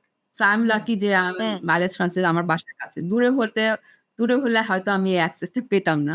হ্যাঁ, আর প্লাস সেরকম কিন্তু ইটস রিয়েলি হার্ড ফর ঢাকার পিপল জ্যাম আওয়ার ঠেলে তুমি একটা ইভেন্ট অ্যাটেন্ড করবা, এইটাই তো অনেক কঠিন হ্যাঁ। হয়ে যায়। তারপর ইভেন্টের টিকেট আগের থেকে বুকিং দিয়ে রাখতে হবে, নাহলে ওটা পাওয়া যাবে না। আর আজকাল তো মানে আমি বাংলাদেশে আসার পর যে কয়টা ইভেন্টে গেলাম, এত ক্রাউডেড, এত মানে ওভার পপুলেটেড হয়ে গেছে, চিন্তার বাইরে। ভাই আমি আর্ট সামিটে গিয়ে প্যারা খেয়ে গেছিলাম। মানুষ মানে পেইন্টিং এর গায়ের উপর ঢলে পড়তেছে। ভাই একটা পেইন্টিং একটা আর্টওয়ার্ক থেকে যে তোমার মিনিমাম 2 ফিট ডিসট্যান্স রাখা উচিত, এই সেন্সটাই ব্যক্তিবর্গের নাই। আমি আমি আমার লাস্ট না, না। এক্সপেরিয়েন্স একটু শেয়ার করতে চাই। একই শিল্পকলায় দিনে তো আমরা গিয়েছিলাম। হ্যাঁ, আমার দেখা হয়েছিল। fuck! ওহ ওইটা আল্লাহ! আমার মনে that পড়লে day। আমি ট্রমা খেয়ে যাই যে মানে লোকজন এত stupid আমাদের ইয়াং জেনারেশন। মানে সবাই জাস্ট কনটেন্ট বানানোর জন্য ওই এক্সিবিশনে গেছে। যে গিয়ে দেখাবে যে আমি এক্সিবিশনে দেখতে আসছি। যে একটা পেইন্টিং থেকে যে একটা আল্লাহ! মানে এটা কি বলে যে একটা উফ আমার প্রপার ওয়ার্ড একটা শান্তি পাওয়া যায়। একটা ভিজুয়াল দেখবো, আমি শান্তিতে দেখবো। হ্যাঁ, ভিজুয়াল দেখবো বা হচ্ছে যে কোনো এক আর্টিস্ট কিছু একটা বানাইছে। ওখানে কিন্তু দাগ দেয়া আছে। যে হচ্ছে যে তুমি যেতে পারবা না ইনস্টলেশন গুলোর মানে ভিতরে ঢুইকা যাইতেছে। তোমার সঙ্গে ভেতরে ঢুইকা যাইতেছে। সবকিছু নষ্ট করতেছে, বানাচ্ছে। বলছে পেইন্টিং ধরে দেখতেছে যে এটা কেমন? Oh no! Oh আমি no! এগুলো নিতে পারি না। আমার খুব কষ্ট লাগে। এটা দেখলে আমার বমি পেয়ে যায়, হ্যাঁ, গায়ে পড়তে থাকে। অরণি বলল না যে হচ্ছে পেইন্টিং এর গা ঘেঁষে হচ্ছে ছবি তুলতেছে। হুম। এটা কোন ধরনের ফাত্রামি ভাই? আমার তো ওই আমি যে এই টিকেট গুলো না থাকলে খুবই ক্ষেপে যাই। আমারও এই এক্সপেরিয়েন্স যে কয়দিন আগে হলো যে ওই যে মানে আফটার দ্য পলিটিক্যাল সিচুয়েশন ওই যারা ওই আর্ট ওয়ার্ক গুলো করছে ওটা এই যে ড্রিক গ্যালারিতে ওটা একটা এক্সিবিশন হয়েছিল। আমি আমার ফ্রেন্ডকে নিয়ে লাস্ট দিন গেছি। আমি গেট দিয়ে ঢুকতে গিয়ে গেটের বাইরে আবার ওরা কি একটা কাজ করছে যে গেটের বাইরে ওর merchandise sale, this is very normal. কিন্তু ওদের স্পেসটা যেরকম এত মানুষ মার্চেন্ডাইজ এর সামনে দাঁড়ায় ছিল, গেট দিয়ে ঢুকতে গিয়ে আমি অনেকক্ষণ দাঁড়াইছি। পরে ঢুকার পরে হ্যাঁ। আমি যে শান্তির মতো একটা পেইন্টিং এর সামনে দাঁড়াবো দেখতেছি নানান মানুষ ছবি তুলতেছে সেলফি উইথ দ্য পেইন্টিং। তুমি একটা নির্দিষ্ট জায়গা থেকে হচ্ছে ডিসট্যান্স থেকে তুমি দেখতেছো তোমার সামনে দেখা যাচ্ছে যে লোকজন আইসা ছবি তুলে তারপর সেলফি তুলে হচ্ছে চলে যাচ্ছে। হ্যাঁ, যে তারা এবং মানে তারা একবারও দেখতেছে না যে পেইন্টিং এর নিচে কার সিগনেচার আছে বা এই পেইন্টিংটা কে করছে, আর্টিস্টটা কে। তার ব্যাকগ্রাউন্ড এগুলো নিয়ে কোনো কিছু জানার আগ্রহ নেই। সে জাস্ট খালি আসলে দেখাতে চায়, ঠিক আছে শহরে একটা ইভেন্ট হচ্ছে, I'm cool enough যে এক্সাক্টলি, আমি অ্যাটেন্ড এক্সাক্টলি, করতেছি। হ্যাঁ, আমি অনেক social, exactly. I have a social life, এতটুকুই প্রমাণ করার। হুম, বাট হুম, হুম, অ্যাকচুয়ালি তুমি তোমার ইন্টারেস্ট নিয়ে একটা ইভেন্টে যাচ্ছ কিনা, যেটা আমরা আগে করতাম। এখন তো সোশ্যাল মিডিয়ার থ্রুতে আমরা ইভেন্ট জানি। আগে কি হইতো, নিউজ পেপারে একটা হ্যাঁ, ছোট্ট সেকশন আসতো এভরি থার্সডে। ওইটা আমরা তাকায় পড়তাম যে শহরে কোথায় কি হবে, এরকম একটা শিরোনাম থাকতো। ওখান থেকে খুঁজে বের করতে হইতো। কিংবা ও যে সাবরিনা যেটা বলছে যে ও আলিয়াসে হচ্ছে একটা কোর্স করছে, কিংবা কেউ হয়তো গ্যাটেতে করছে, ওখান বা ইএমকে তে করছে। এই ধরনের সেন্টার গুলা থেকে তুমি হচ্ছে কিছু ইভেন্ট লিস্ট পাও। কিন্তু যদি তুমি ওখানকার কোনো একটা মানে পার্ট হয়ে থাকো। But exactly. এমনিতে শহরের ইভেন্ট গুলা যাওয়ার জন্য ওই হাতে একটা জার্নাল গ্যালারি ছাড়া তো সেই অর্থে এখন যেরকম শিল্পকলা স্পেসটা হইছে, সেটাও তো ছিল হুম, না। না। তো হঠাৎ করে মানে মানুষের ইনভলভমেন্ট অবশ্যই সুন্দর, এটা দরকার হুম, আছে। হুম, হুম, হুম। ভিড় হোক সেটাও দরকার আছে। হ্যাঁ, কিন্তু এর মানে এই না যে আমি ইনস্টলেশন এর ভিতরে ঢুকে যাবো, পেইন্টিং গুলা মানে এরকম ঘষা শুরু করব মানে পাছা দিয়ে। এটা আমি অপছন্দ করি। এক্সাক্টলি, এক্সাক্টলি যে মানে না তুমি যখন আমি দাঁড়াচ্ছ বড় একটা পেইন্টিং তোর পাছা দিয়ে ঘষতেছো, এই যে সেলফিটা তুলতেছো, তো হ্যাঁ, তুমি হিসাবটা এটাই। ইনস্টলেশন এর কথা বললা না? ওই যে এটা তো আমি যেটা দরকার নাই। বললাম আরকি একটু আগে যে দাগ দেয়া আছে, যে টেপ দেয়া আছে। আমি তো অন্ধ না ভাই। আমি তো হচ্ছে দেখতেছি, যেহেতু আমি জানি যে আমার কতটুক পর্যন্ত ব্যারিয়ার আছে, যে আমি কতটুক পর্যন্ত যেতে পারবো। তো আমার অ্যান্ড কি দরকার যে তুমি তুমি একটা জায়গায় যাবা, পারফরম্যান্স তুমি আর ওই যারা করতেছে জায়গাটাকে ওদের টাচ রেসপেক্ট করে দেখে। করতেছো না। বা হচ্ছে যে আর্টিস্ট এত কষ্ট করে হচ্ছে বানাইছে, তুমি ওকে রেসপেক্ট করতেছো না। অ্যান্ড নট মানে অনলি দ্যাট, আমি ইটস খুশি মানে হইছি যে আরে ইললজিক্যাল ওই যেটা। যে এত দেখো লোকজন তুমি যে বলছো যাচ্ছে। আর্ট ওয়ার্ক এর কথা। হ্যাঁ, আর্ট ওয়ার্ক এর কথা। আর্ট ওয়ার্ক তো আছেই। আর্ট ওয়ার্ক এর রেসপেক্ট এর কথা বলছো। আমি তো এটাই বলছি। পারফরম্যান্স আর্ট করতে যাচ্ছে যে আর্টিস্ট, তার চুলটাও একটু ধরে দেখতেছে। তার সে কি শাড়িটা পড়ছে সেটাও ধরে দেখতেছে মানুষ। এই যে না, মানে তুমি হ্যাঁ, কি হ্যাঁ, হ্যাঁ। বলো? রেসপেক্ট এর কথা মানে রেসপেক্ট কি গো ভাই? খায় না মাথায় দেয়। এটাই মানে লোকজন ঠিক আছে, ইয়াং জেনারেশন যাচ্ছে। আমি অনেক খুশি এটাতে যে তাদের মানে তারা একটা যাওয়ার জায়গা পাইছে বা তারা এক্সপ্লোর করতেছে এই আর্ট এক্সিবিশন গুলো। তো ঠিক আছে, এটা নিয়ে আমরা অনেক খুশি। কিন্তু হচ্ছে যাওয়ার আগে একটুখানি যে মানে একটুখানি হচ্ছে যে এটা নিয়ে একটু ঘেঁটে যাইতে হয় বা হচ্ছে যে কি করতে হয় না করতে হয় সবকিছু এগুলো তো কমন সেন্স।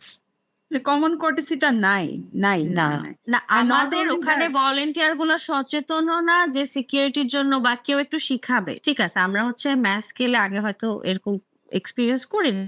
আর্টের হ্যাঁ, হ্যাঁ, হ্যাঁ, ইনস্টিটিউশন হ্যাঁ, ভালো হ্যাঁ। কথা হইতেই পারে। কিন্তু কেউ তোমাকে কিন্তু বারবার এসে ভলান্টিয়ার্স রা, কিউরেটর যারা আছে ওখানে, আর্ট ইন্টারপ্রেটার যারা আছে, একবারও কিন্তু বলতেছে না যে, "বাপ একটু দূরে দাঁড়া।"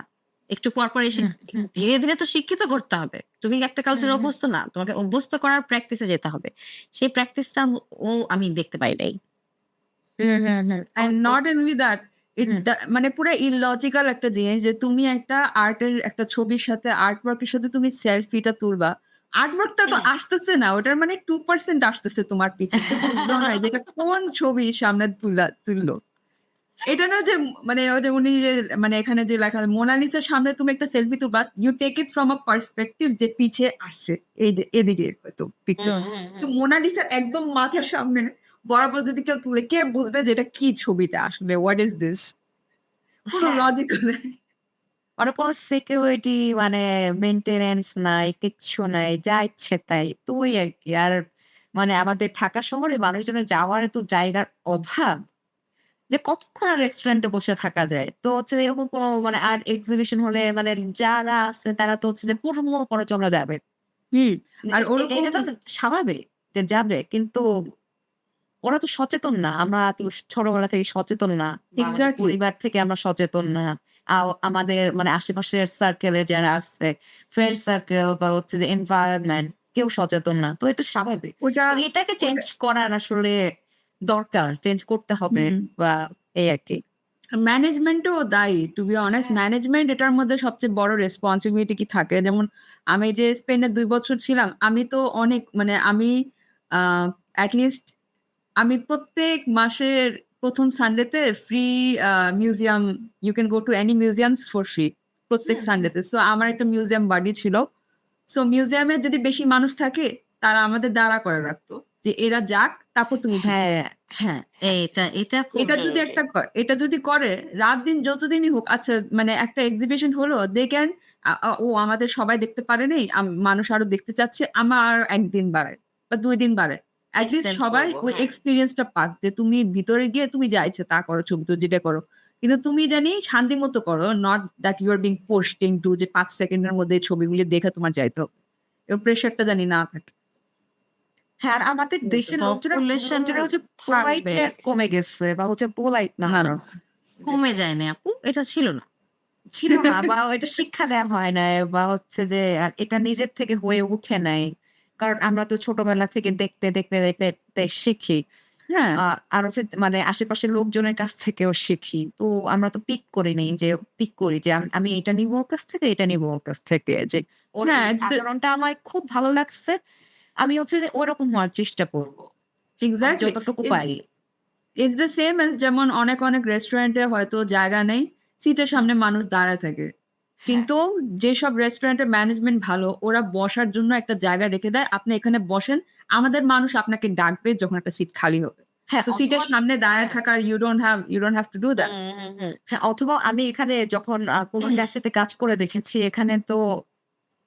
এখানে হচ্ছে কি জানি? ওই যে ধরো উইকেন্ডে কিন্তু অনেক ক্রাউডেড। কারণ এখানে লোকজন সারা সপ্তাহে কাজ করে। একটু উইকেন্ডে গিয়ে ফ্যামিলির সাথে বা বন্ধুদের সাথে আড্ডা দিতে যায়। তো ক্যাফেতে হচ্ছে যে মানে সব সিট বুক।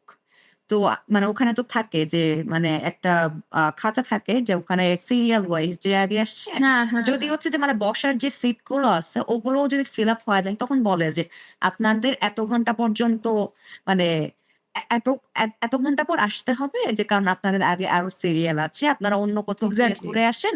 মোবাইল নাম্বারটা দিয়ে যান। আমরা রেস্টুরেন্ট কর্তৃপক্ষ আমরা ফোন দিব আপনাকে। যখন আমাদের সিট খালি হবে বা আপনার স্লট আসবে। হুম। এবং লোকজন ম্যানেজমেন্টের পারফেক্ট হ্যাঁ, লোকজন ঠিকঠাক শুনে কিন্তু আবার মানে চলে যাচ্ছে। বা হচ্ছে যে আবার পরে ঘুরে আসতেছে কলটা পাওয়ার পর। এরকম আরকি। হয়তো যারা এক্সিস্টিং ওদের যদি এক্সপেরিয়েন্সটা ভালো থাকে, ওরা এট লিস্ট মনে করে যাবে যে হ্যাঁ, ওদের ম্যানেজমেন্টটা ভালো ছিল। সো ইটস নট, ওরা ব্লেম করবে না পপুলেশনকে। ওরা বলবে হ্যাঁ, ওরা ম্যানেজমেন্ট ভালো করছে। যত মানুষই আসুক না কেন, সবাই একটা মানে equal fair amount of good experience পেয়েছে। ওই তো।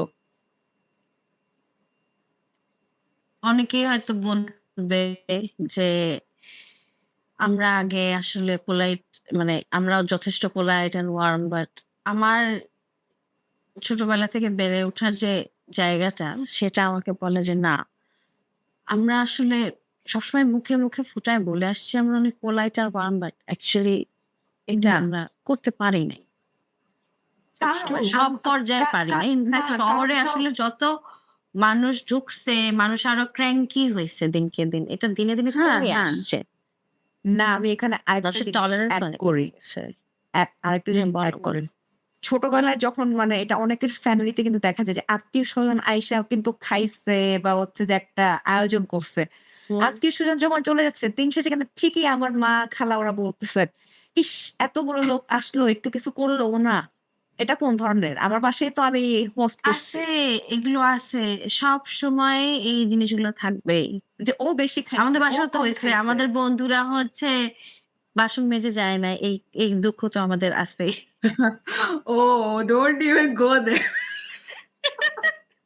আমরা তো আসলে ওই অর্থে কোনো কাজবাজি হ্যাঁ, করতে তো না। নিজের প্লেটটা এটাই। ধোয়া বা নিজের বাসনটা না, ধোয়া। মানে এটা যখন মানে স্পেনে গিয়ে আমি এক্সপেরিয়েন্স করলাম। আমি আমি কিন্তু this is another fun fact. আমি 29 ইয়ার্স অফ মাই লাইফ আমি কুকিং এর উপর, রান্নাবাড়ির উপর কোনো সময় কোনো ইন্টারেস্ট দেখাই হ্যাঁ, না। বেশির হ্যাঁ, চেয়ে হ্যাঁ। বেশি হলেও হয়তো নুডলস বানাইছি। হুম, হুম। হালকা পাতলা স্ন্যাকস বানাইছি। But fully cooking something, a big dish, meal এগুলি দেখেন। স্পেনে গিয়ে তো বাধ্যতামূলক আমাকে শিখতে হয়েছে।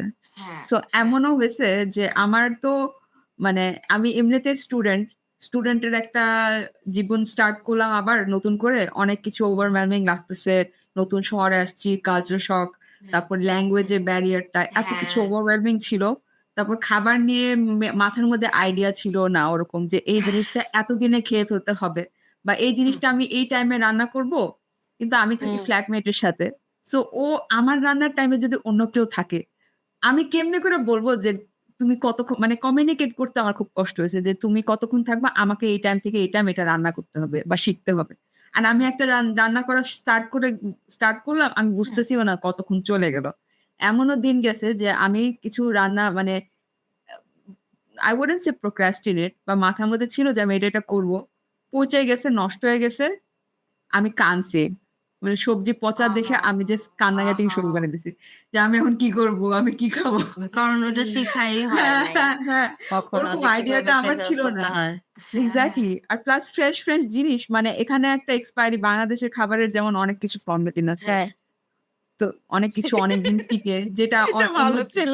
হ্যাঁ, এটা অন্য দেশে অন্যভাবে। ওদের একটা টাইমলাইন আছে খাবারের, এখানে খাবারের একটা টাইমলাইন আছে। তবে ফ্রিজ ড্রাই করা এগুলি কিন্তু আমার মেন্টালি ছিল না। So thank god that some friends I still have, যে আমাকে ফুললি সাপোর্ট করছে।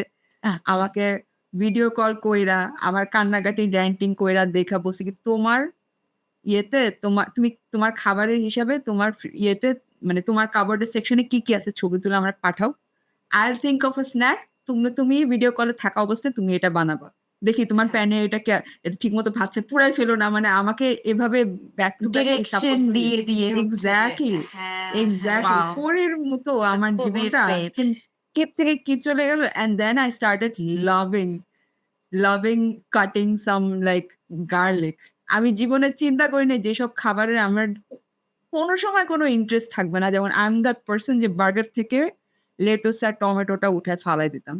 Now I love hmm. tomatoes. Now I love onions. I don't know how. এটা Big এটা একটা ব্যাপার। মানে স্টার্ট transition. কুকিং, তখন তুমি আসলে হ্যাঁ। প্রত্যেকটা ফ্লেভার কে নতুন করে এক্সপ্লোর এক্সপ্লোর করো। হ্যাঁ, করতে হ্যাঁ। পারবা। এইটার এবং সাথে তুমি এটা একদম মিক্স করে তুমি কেমন জানবা যে লাগে। রান্না করলে হচ্ছে এটা এই রান্না এটা দিলে কেমন হবে বা নতুন আরেকটা ফ্লেভার এড করলে এক্সাক্টলি, কেমন হবে। এক্সাক্টলি। হ্যাঁ, আর যখন মানে তুমি ইভেন দো মানে অনেকে আছে যারা কুকিং কিচ্ছুই পারে না। হ্যাঁ, কিন্তু ওদের টেস্ট স্ট্যান্ডার্ড অনেক ভালো।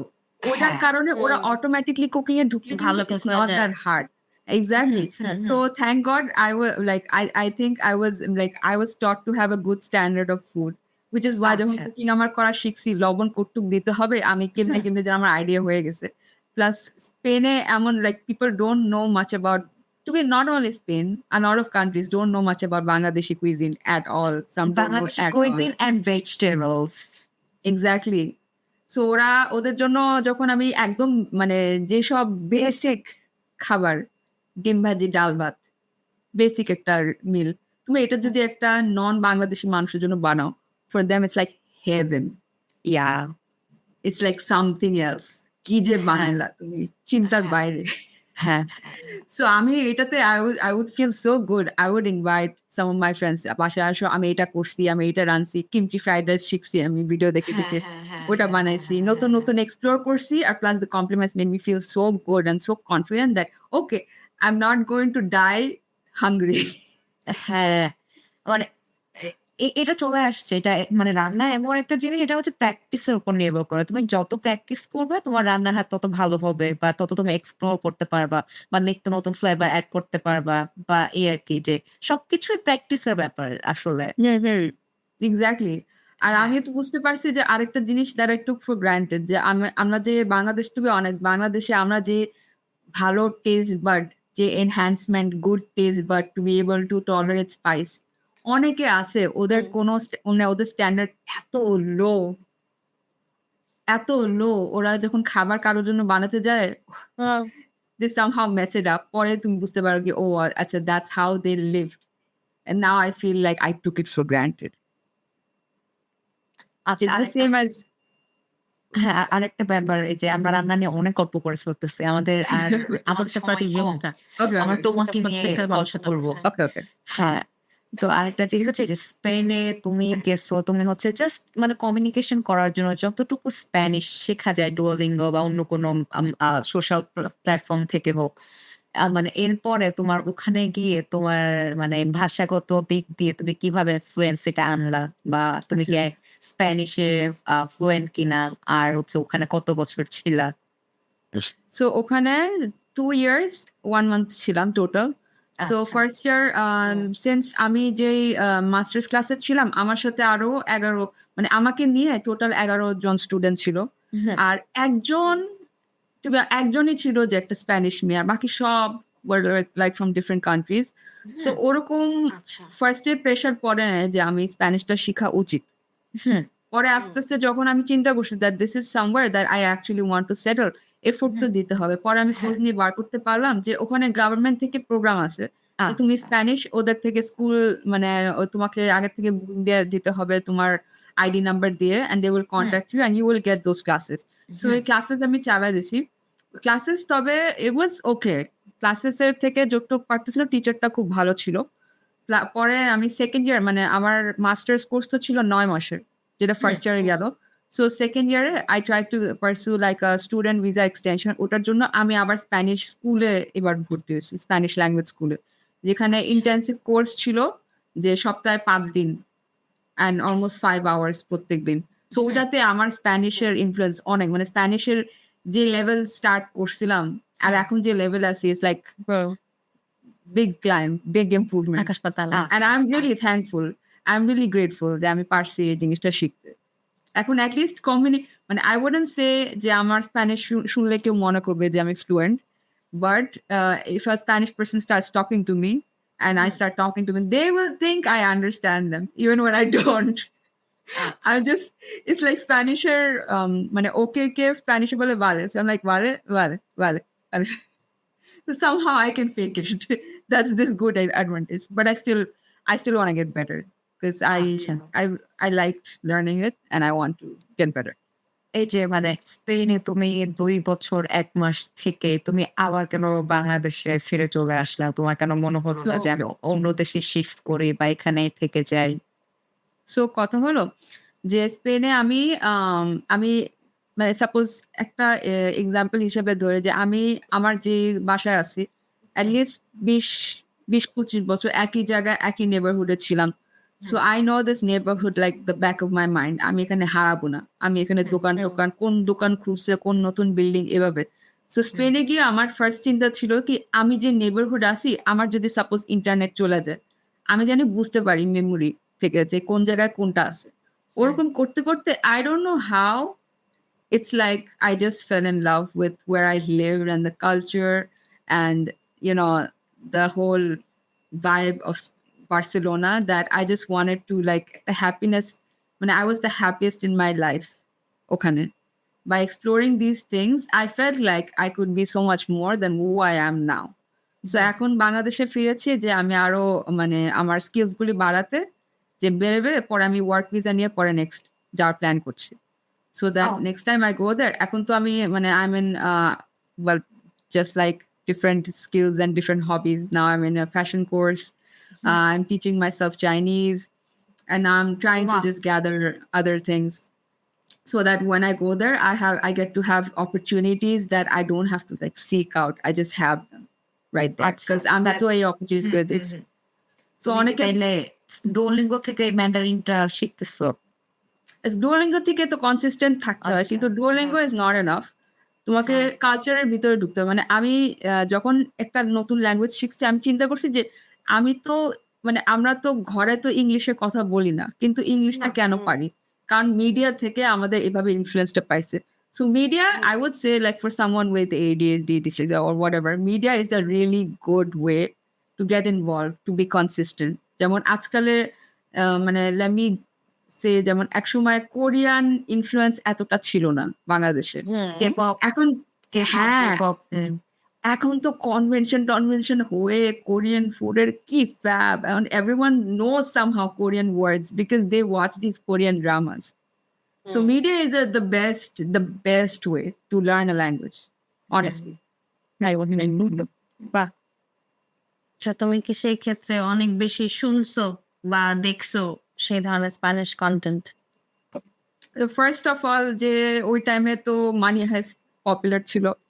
সো ওটাতেই ওটাতেই ওটাতেই আমার ইন্টারেস্ট বেশি গেছে। তারপর মানি হাইস্ট দেখার পর তো ওখানে স্পেনে যাওয়ার পর আমি ইউনিভার্সিটিরও যারা কর্তৃপক্ষ ছিল ওদের কাছেও they were so friendly like those people Spanish people হ্যাঁ, are very friendly. So I asked them back to back যে কি দেখলে কি সাথে ইনভলভ হলে I could be more like fluent in Spanish. Plus one thing I got to learn যে স্পেনে যাওয়ার আগে মানুষ মনে করে যে স্পেনে সবাই কি কথা বলে, স্প্যানিশ কথা বলে। তারপরে দেশে গিয়ে আমি যখন ইন্টেনসিভ কোর্সে ঢুকলাম জানতে পারলাম যে 4 টা ন্যাশনাল ল্যাঙ্গুয়েজ আছে। আর 4 টা ল্যাঙ্গুয়েজের মধ্যে you can't even tell there are যেমন বাংলাদেশে যে বেঙ্গলি আর ইংলিশ, রাইট? সো অন্য ডিস্ট্রিক্টের আরো যে ভিতরে ইন্টারনাল ল্যাঙ্গুয়েজ গুলি আছে যেমন আঞ্চলিক ভাষা যেগুলা আঞ্চলিক ভাষা এটা মানে কিন্তু অফিসিয়াল না। মানে হ্যাঁ, এক্স্যাক্টলি। আর এটার এই আঞ্চলিক ভাষা সাপোজ মানে ওরা যে স্কুলিংটা করে ওই ভাষাতেই করে নাকি বাংলা ভাষায় করে?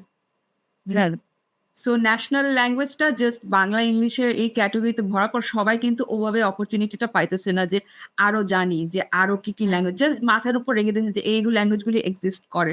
কিন্তু ওরা ওই অপরচুনিটিটা পাইতেছে না এটা শিখার, এই মিডিয়াটা দেখার, এটার সাথে ইনভলভ হওয়ার। সো জাস্ট লাইক ওটা আমি জানতে পারলাম যে স্পেনের 4 টা রিজনের 4 টা ডিফারেন্ট অফিসিয়াল ল্যাঙ্গুয়েজ আছে। সো ওই রিজনের মধ্যে ওরা যে পাবলিক স্কুল থেকে ওই ল্যাঙ্গুয়েজটা প্রাধান্য বেশি দেয় অন টপ। তারপর বাকি language. So this was very interesting to know. So yeah.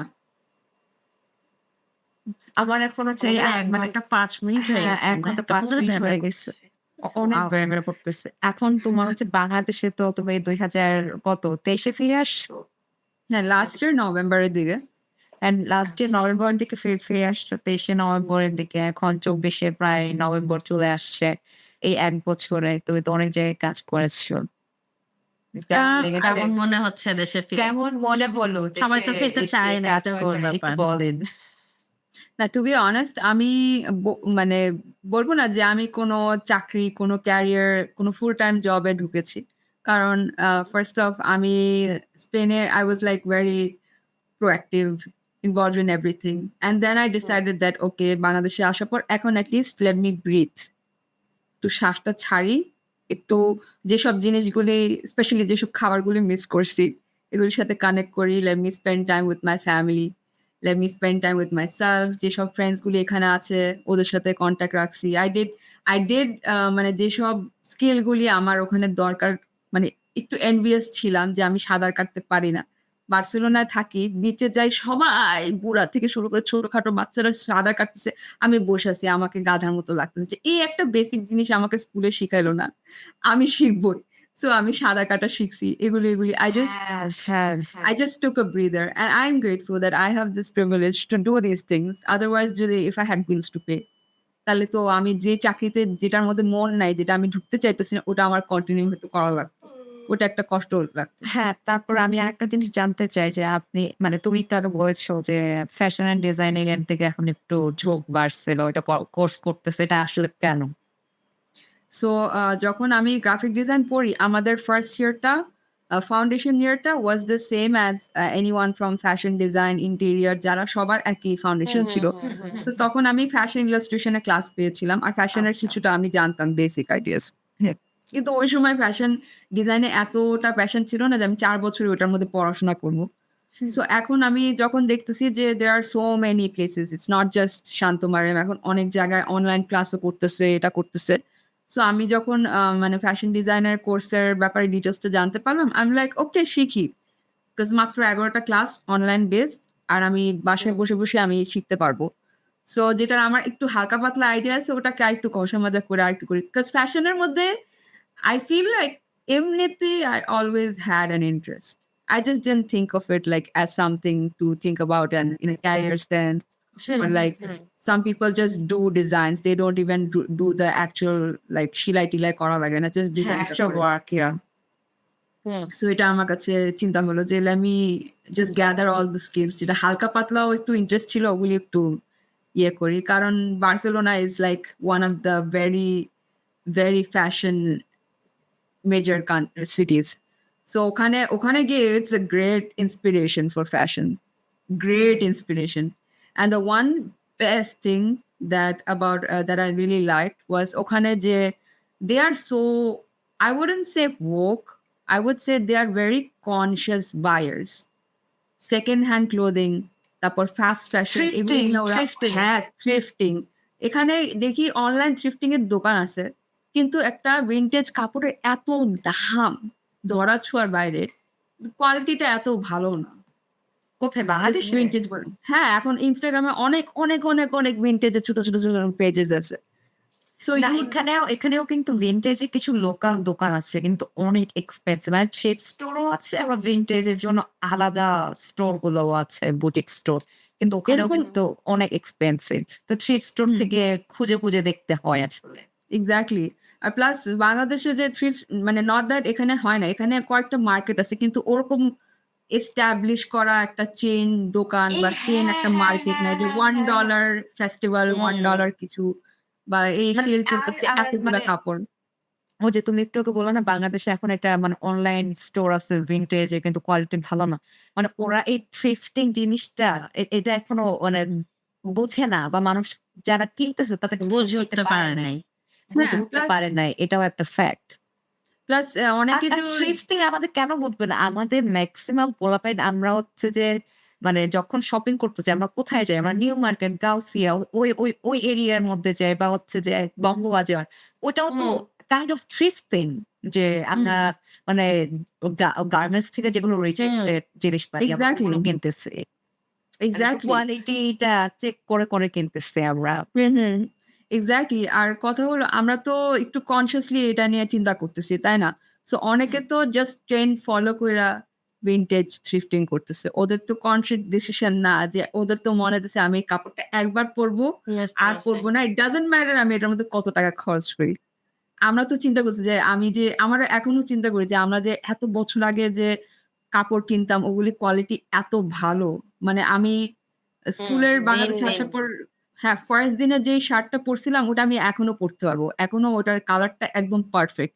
ওই সময় জিন্সের কাপড়ের কালারটা এত মানে জিন্সটাই এত ভালো যে আমাদের you can pass it to 10 people and it's gonna be fine. ছিঁড়বে না কিছু না। আর এখন তুমি একটা হুম।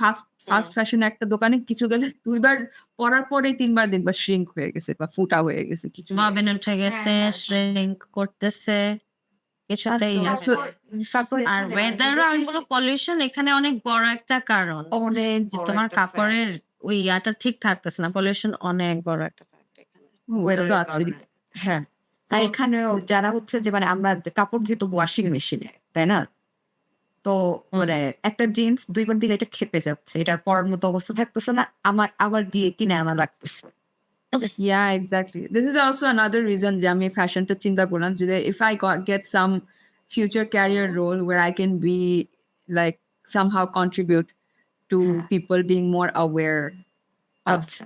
the fashion and the toxic like fashion pollution is one of the top most like সবচেয়ে বেশি পলিউশন হয় পুরা হ্যাঁ, ওয়ার্ল্ডের মধ্যে হ্যাঁ, আর and আর that's আম crazy. হ্যাঁ, ক্রেজ আর আমাদের ঢাকা শহর বা হচ্ছে আমাদের আশেপাশে যেহেতু গার্মেন্টস ওরিয়েন্টেড কারণ হচ্ছে যে এটা তো আমাদের দেশের বিশাল বড় একটা ইনকাম আর হচ্ছে যে মানে অর্থনীতিকে সাহায্য করে। তো এই যে এটার যে মানে ম্যানেজমেন্ট এটাও কিন্তু ঠিক নাই। মানে আমাদের পলিউশন হওয়ার জন্য অনেক কারণ। তার মধ্যে এটি হুম, একটি। যে ঢাকা শহর তো হ্যাঁ, সবসময় র‍্যাংকিং 1, 2, 3 তে থাকতেছে।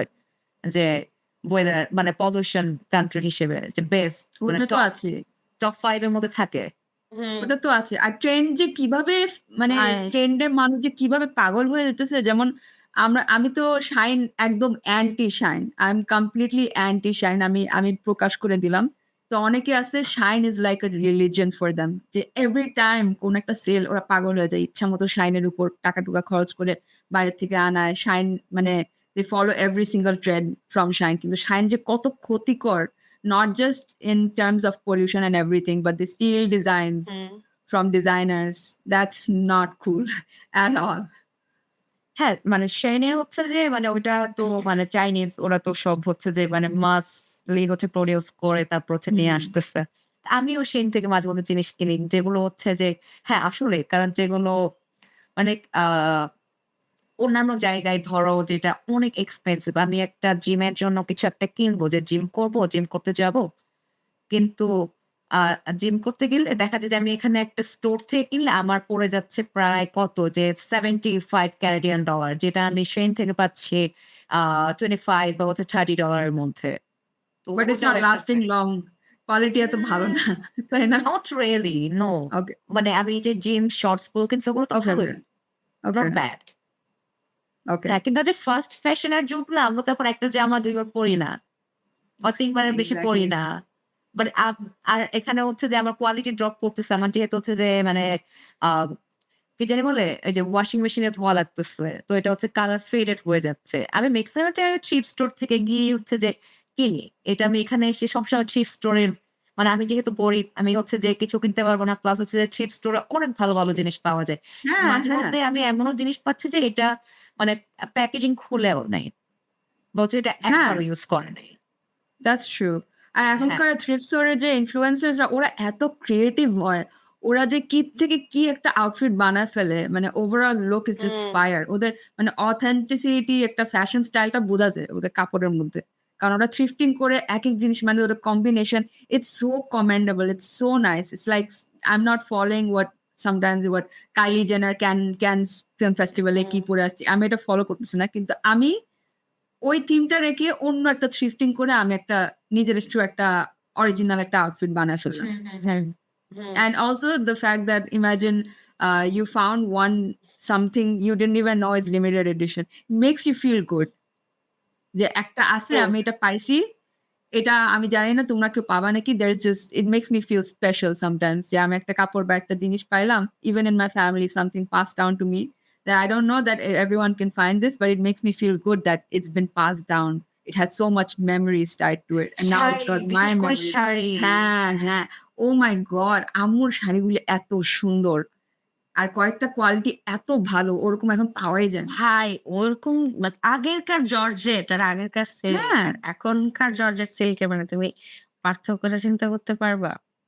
ওইটা প্লাস চিন্তা করো ওই মানে শাড়িকে ভাই আমরা কি বলে আপসাইকেল করে কাঁথা বানাইছি। ওই কাঁথা কত যুগ, যুগ ধরে লাস্ট করছে। এক্সাক্টলি। বলার বাইরে। হ্যাঁ, হ্যাঁ, হ্যাঁ, হ্যাঁ, ওটা একটা এখন আচ্ছা মনে আমি করো কি একটু আগে আমাদের হচ্ছে একটা এখানকার জিনিস ফেব্রিকটার যে ব্যাপার আমি কি একটু আগে বলছি ভুলে যে বাংলাদেশের এয়ার কোয়ালিটি বা হচ্ছে বাংলাদেশ আমি মানে ঢাকা মেনশন করতে ভুলে গেছি। মানে আমি বাংলাদেশ হ্যাঁ, বলতেছি। মানে ঢাকার এটা অবস্থা ঢাকা হচ্ছে খারাপ। যে হ্যাঁ, হ্যাঁ, ঢাকাই হচ্ছে যে র‍্যাংকিং এ থাকে এটা সবসময়। এটা একটু ক্লিয়ার করলাম। আচ্ছা এত বাংলাদেশ করি উফ ফাক। হ্যাঁ, ঢাকা দেশের is বাইরে our থাকলে যেটা city হয়। হ্যাঁ, দেশের বাইরে এক্সাক্টলি ওহ থাকলে মাই যেটা গড! হয়। I miss my এজন্য আমি country শহর পরিবর্তন করার কথা বলতেছিলাম শুরুতে সাবরিনাকে। তুমি যে বলছো দেশ না শহরটা খুব ইম্পোর্টেন্ট। তুমি হুম, হুম, কোথায় হুম। বড় হইছো? হ্যাঁ, হ্যাঁ, হ্যাঁ, হ্যাঁ। যাই হোক আমার বাসার পেছনে এভরিডে দেখতেছি খুব স্মগ বেড়ে গেছে এভরিডে এবং ইট হ্যাঁ। Smells badly every night. আগে এই বাসার এই জায়গাটায় থাকার কারণ ছিল এরকম যে এখানে একটু গ্রিন পেছনে। বাট এত কনস্ট্রাকশন এর কাজ শুরু হইছে, গ্রিন তো কিছু নাই। আর প্রতি রাতে ভয়ানক একটা মানে মিথেনের যে একটা স্মেল আছে না? একদম পাওয়া যায়। ঢাকা এবং এটা কিন্তু কমপ্লেইন ও আসতেছে অলরেডি। বিভিন্ন অ জায়গায় সোশ্যাল মিডিয়াতেও দেখতেছি সবাই এরকম কমপ্লেইন করে। আরে কি ব্যাপার এলাকায় এরকম একটা স্মেল কেন? বাট এটা জাস্ট আমি আমার অবজারভেশন হচ্ছে এত পলিউশন বাড়ছে এই কারণেই। হ্যাঁ, তবে হ্যাঁ, পলিউশন নদীর কথা আছে। যেটা হ্যাঁ, হ্যাঁ, বলতেছিলাম, হ্যাঁ, হ্যাঁ। সেটা বলতেছিলাম এই কারণে যে মনে করো কাপড় বানানোর ক্ষেত্রে নদীর পাড়ে থাকা, সেই জায়গার হিউমিডিটি এটা কিন্তু সবসময় আমাদের মানে ফরে কাজ করে আসছে। একটা লং হুম, টাইম ধরে আমাদের অ্যানসেস্টর যারা কাপড় বানাইছে। হুম। তো এখন এসে যারা কাপড় বানাচ্ছে তারা তো ওই ওয়েদারও পাচ্ছে না। আগের না। শাড়ি মেকিং এর কথা বলছো আর এখনকার শাড়ি মেকিং এর কথা বলছো। ওরা ওই ওয়েদারটা পাচ্ছে না। সো ওদের কাপড়টা ওদের তুলাটা ওই না, সুতাটাও আসলে হ্যাঁ, হ্যাঁ, প্রপার ওয়েদার, সুতা স্ট্রেংথ সবকিছু পাচ্ছে না। মিলে। হ্যাঁ, হ্যাঁ, হ্যাঁ। তা আর ঠিক। যেটা R&D সেক্টর ওটা তো আলাদা কথা। বাট যেটা হচ্ছে এখানকার কাপড় প্রডিউস হচ্ছে সেটার কথা বলছি। তো এটা ওটা তো ঠিক। ধ্বংস করে ফেলা হচ্ছে। আমি ওটা একটা প্লাস নদীমাতৃক দেশে নদীকেই মাইনরিটি বানায় দিছে। তো আমাদেরকে হ্যাঁ, সাফার করতে নদীমাতৃক হবে। একটা দেশ। আর হচ্ছে যে মানে আমরা তো ছোটবেলায় একটা পড়ে আসছি যে বাঙালি হচ্ছে যে মাছে ভাতে বাঙালি। মানে এটা তো ছোটবেলা থেকে আমরা শিখছি, আমরা জানছি। তো হচ্ছে যে এবং মানে বাঙালিরা মাছ খেতে খুব পছন্দ করে। বিভিন্ন টাইপের মাছ। ওটাও তো ঠিক। তো এই যে নদী না থাকলে মাছে ভাতে বাঙালি এটা তো আর থাকবে না। এক্সাক্টলি। আর আগে প্রিন্ট যে করা মাছ মাছের খাবো সাইজ আর সমস্যা নাই। এখন মাছের সাইজ ইস আকাশ And পাতাল তফাৎ। taste also আর taste is এভেইলেবিলিটি so হ্যাঁ, হ্যাঁ, হ্যাঁ। different now. হ্যাঁ। Oh, oh না, my না God! সমস্যা নাই। কে? স্পিকিং অফ আমি একবার বার্সেলোনা থাকতে আমি জায়গা খুঁজতেছিলাম যে কয়েকটা দোকান আছে কোণে মানে একটা এরিয়া মানে বাঙালি একটা নেবারহুড আছে কল্ড এল রাবাল। ওখানে গিয়ে আমি আমার বাঙালি শপিং করতাম। কিন্তু হুম। ওখানের রেস্টুরেন্টে আমি তেমন একটা খেতাম না। 'Cause I didn't like the food basically ১-২ টা হয়তো মানে কোণে ১-২ টা ডিশ পছন্দ করতাম। আর বেশি ডিশ পছন্দ করতাম না। কিন্তু হুম। গ্রোসারির দোকানে আমি বাঙালি মাছ পেতাম। সো I was like অনেক চিন্তা করছি বাংলাদেশ থেকে বার্সেলোনা তো মানে স্পেন তো কম দূর না। ওরা ট্রাভেল করে কেমনে কতখানি ফরমালিন আছে এই মাছটার মধ্যে। তারপর ইন্টারনেটের মধ্যে লিটারালি একটা জায়গায় লেখাই আছে যে there are some food that is like banned because of the level of formalin and preservative and Bangladeshi fish is one of them. So বিদেশে মাছ খাওয়া I would give a warning যে একটু চিন্তা ভাবনা কইরা খাও। খেলে লোকালটাই খাওয়া উচিত, সি ফুডই খাওয়া উচিত। এক্সাক্টলি কিছু আচ্ছা, করার না নেই। আমাদের কিন্তু হাতে সময় সত্যি নেই, খাইতেছি তো আমার একটা বাংলাদেশে জরুরি প্রশ্ন হ্যাঁ, আছে। আমি গত শোনো, সপ্তাহে আমি অনেক মাছ কিনে নিয়ে আসছি। কিন্তু ওই যে বছরে আমি একবার খাবোই। যে ফরমালিন হোক, যাই হোক আমি খাবো। খেয়ে মরে যাই। বাংলাদেশে মেনে আইসা দাঁড়াও। খাও বেস্ট এর থেকে বেস্ট অপশন নেই একদম। হ্যাঁ, অলরেডি কি জানি আচ্ছা, বলছিল? আমাদের হাতে আর বেশি সময় নেই। তো আমি 15 একটু মিনিটের জরুরি সময় প্রশ্ন, আছে। হ্যাঁ ১৫ মিনিট হ্যাঁ। সময় আছে। তো আমার প্রশ্নটা হচ্ছে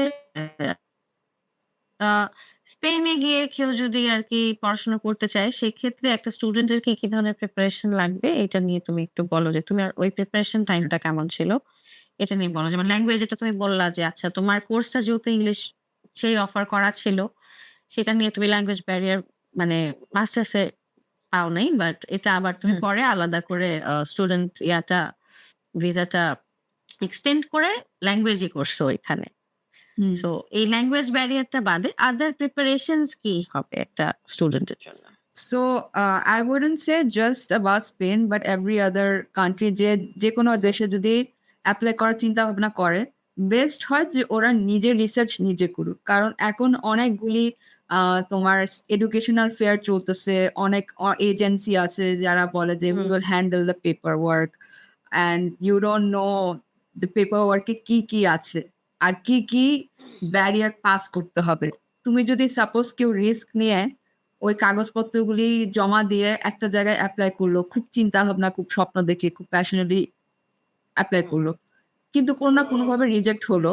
রিজেক্টের পিছে ইউজুয়ালি একটা না একটা কারণ থাকে। সো হ্যাঁ। ডোন্ট লেট গো যে কি কারণে রিজেক্টটা খাইছি। কারণ পরে যদি আমি সিরিয়াসলি তাও আমি এপ্লাই করতে চাই অন্য জায়গায়, ওইটা জানি আমি আরো ভালোভাবে আরো প্রিপারেশন নিয়ে নেই। তুমি নিজের হুম, রিসার্চটা নিজে করো। কারণ আমার যখন স্পেনে আমি একটা গ্রুপ জয়েন করছি হুম, বাংলাদেশি স্টুডেন্টস এর জন্য যারা স্পেনে এপ্লাই করতে চায়। ওটার হুম, মধ্যে যে পরিমাণ মিস ইনফরমেশন ছিল, আমি আমার টোটাল কাগজপত্র এগুলি করতে টোটাল আমি বলব ৬ মাসের মধ্যে হয়ে গেছে। কিন্তু হুম, একটা বছর I was like struggling to get the correct information. কারণ হুম, সাপোজ একজন রিজেক্ট খাইছে, সে বলতে পারতেছে না যে এক্সাক্টলি কি কারণে রিজেক্ট খাইছে। So that person is very salty, very bitter about it. ইচ্ছা করে মিস ইনফরমেশন ছড়াইতেছে যে, "আমি যেতে পারি নাই, তুমিও যেতে পারবা না।" আমি এরকম করে রাখবো। সো এটা ডোন্ট তো আছেই, এটা তো আছেই। এক্সাক্টলি। সো তুমি ওভাবে মাথাটা রেডি করে যে তোমার যখন মনে হয় এই মানুষের টোনটা মনে হইতেছে বিশ্বাস করার মতো মানুষ, ক্লারিফিকেশন করতেছে, এমবাসির সাথে কথা বলতেছে। Embassy is the top priority. তারপর হলো তোমার ইউনিভার্সিটির কর্তৃপক্ষদের সাথে যতটুকু কনট্যাক্ট করা লাগে back and forth. If you feel like hmm. You are bothering them too much, no you are not. You are not. ওদেরকে তোমার ইনফরমেশনটা বের করার জন্য যতটুক ইমেইল পাঠানো লাগে সম্ভব কয়শটা ইমেইল দরকার করতে হবে। সবই করা উচিত। হ্যাঁ, তারপর সবই করা উচিত। আল্লাহর ওয়াস্তে আমাদের মানে ঢাকা শহরে তো মানে এই এজেন্সির অভাব নাই। হ্যাঁ, আর ভুল হইলে হোক। ভুল হইলে তুমি শিখতে পারবা। ভুল না হইলে তুমি বুঝতে পারবা না। হ্যাঁ। ভুল না আর হইলে তুমি ওখানে গিয়ে আরো কষ্ট সময় সহ্য আমি করতে এটা হবে। কেন বলতেছি যে নিজেরটা নিজে এটাতে আমি হচ্ছে যে বিশ্বাস করি। কারণ হচ্ছে যে বাংলাদেশে এত এজেন্সি আছে অনেক কিন্তু বাটপার যে টাকা-পয়সা হ্যাঁ। নিয়ে নিচ্ছে মানে বাটপারি করে নিয়ে নিচ্ছে পোলাপাইনের।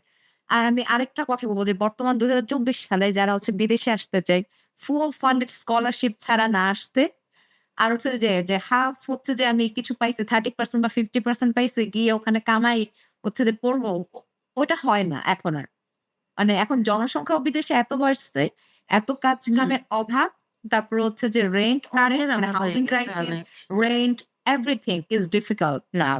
তো যাদের ফ্যামিলি ব্যাকআপ নাই বা হচ্ছে যে যাদের টাকা পয়সা নাই, তাদের এসে আসলে অনেক ফ্রাস্ট্রেটেড লাগবে।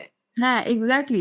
আর প্লাস তুমি যে চাকরিটা তুমি এখানে পাইছো, ওখানে তুমি পাওয়ার তোমার চান্স বলতে পারবে না যে বেশি। কারণ 0 বাংলাদেশের যে জব এক্সপেরিয়েন্স আর বিদেশের জব এক্সপেরিয়েন্স অনেক আকাশ পাতাল তফাৎ। অনেক ওরা যে তফাৎ। ক্রাইটেরিয়াতে দেখে, এখানে তো তুমি তোমার মানে I hate to say it, but through nepotism you can get so much. তোমার একটা লিঙ্কের স্বাভাবিক। থ্রুতে you can get this opportunity. ওখানে এটা হবে না। 'Cause ওখানে আম মিনিমাম ওয়েজ বলতে একটা জিনিস আছে। মিনিমাম ওয়েজ তোমার হ্যাঁ, লেগাল ল বলে হ্যাঁ, একটা জিনিস আছে। এক্সাক্টলি। সো কেউ যদি তুমি এফিশিয়েন্টলি কাজ করলে, ওভারটাইম যেটাই করো, তোমাকে পে করা বাধ্যতামূলক। না করলে ওরা ফাইন খাবে। হ্যাঁ। সো ওরাও চিন্তা ভাবনা করে সেভাবে হায়ার করে। It's not that they are being racist or they are thinking that you are somehow underqualified. It is true, you are underqualified in some way. না, হ্যাঁ, So হ্যাঁ। you have to কিন্তু just আমি এখানে বলব যে link problem এখানেও যে নাই তা না। যেমন হচ্ছে আমি একটা জায়গায় কাজ করি, আমার ভাই ব্রাদার আসছে। যদি তারা কাজে ভালো হয়, আমি আমার বস যে আছে তাকে বলতে পারবো যে if you guys are hiring যে আমার চেনা পরিচিত আছে, তো মানে তাদের সিভি আমি পাঠিয়ে দিতে পারবো বা তারা এপ্লাই ওই করতেছে। ওই ওই রেফারেন্স reference কিন্তু এখানেও দেয়। অতটুকু তো তুমি করতে পারবা। হ্যাঁ। অতটুকু রেফারেন্স তো স্বাভাবিক। তুমি যদি মানে ওই কানেক্টিভিটি না থাকে তাহলে কমিউনিকেশন ব্যাপারটাই ফেলে দিতে হচ্ছে তোমার। না, অতটুকু এখানে কমিউনিকেশন তো তুমি সেটা করবা। না, নেপোটিজম আছে। যেমন হচ্ছে যে মানে বাংলাদেশী কিছু জায়গায় শুধু বাংলাদেশী লোকজনকে হায়ার করতেছে বা ইন্ডিয়ান কিছু রেস্টুরেন্ট বা অন্যান্য জায়গায় খালি ইন্ডিয়ানরা হায়ার করতেছে। মানে এগুলো nepotism আছে। অথবা হচ্ছে যে ভিয়েতনামিজ, চাইনিজ ওদের কমিউনিটি ওরা হচ্ছে যে একটা হোটেলে দেখা হ্যাঁ, যায় যে এক্সাক্টলি। অনেক। তো না, এরকম কথা আরকি। হলো নেপোটিজম হলো তখন খারাপ যখন কেউ লিঙ্কের থ্রুতে চাকরিটা পাইলো but that person is under qualified. হ্যাঁ। এক্সাক্টলি। ওই হিসাবে ইট জাস্ট তুমি একটা ডিস্ট্রয়স কোয়ালিফাইড মানুষকে রেফার করো, তার জন্য দৌড়াও বরঞ্চ ভালো হ্যাঁ, লাগবে যে ঠিক আছে দ্যাট পারসন ইজ 100%। ডিজার্ভিং। কেন ওকে আমি রেফার হ্যাঁ, করব না? তুমি একটা 100%। ল্যাদা আসছো আমাকে বলতে হুদাকাম আমি কেন তোমাকে রেফার করব? এক্সাক্টলি। আর বাইরে মানে বাংলাদেশে যেমন সবাই একটা চাকরি কেউ খুঁজতেছে, সে আশেপাশে বলবে। কিন্তু ওরকম নেটওয়ার্কিং এর কোনো একটা কমিউনিটি নাই যেখানে তুমি you just show up there and you get to talk to all these people with different businesses. তোমার ক্যারিয়ার তুমি সাপোজ এই ক্যারিয়ারে ঢুকতে চাও না কিন্তু ইন্টারেস্ট আছে। তুমি এটার ব্যাপারে জানতে তো পারবা এট লিস্ট যে ক্যারিয়ারে অলরেডি আছে। আর আরেকটা জিনিস মানে যারা হচ্ছে আসতে চায় বা থাকতে চায় মানে বিদেশে সবকিছু কমিউনিকেশন হচ্ছে থ্রু ইমেইল।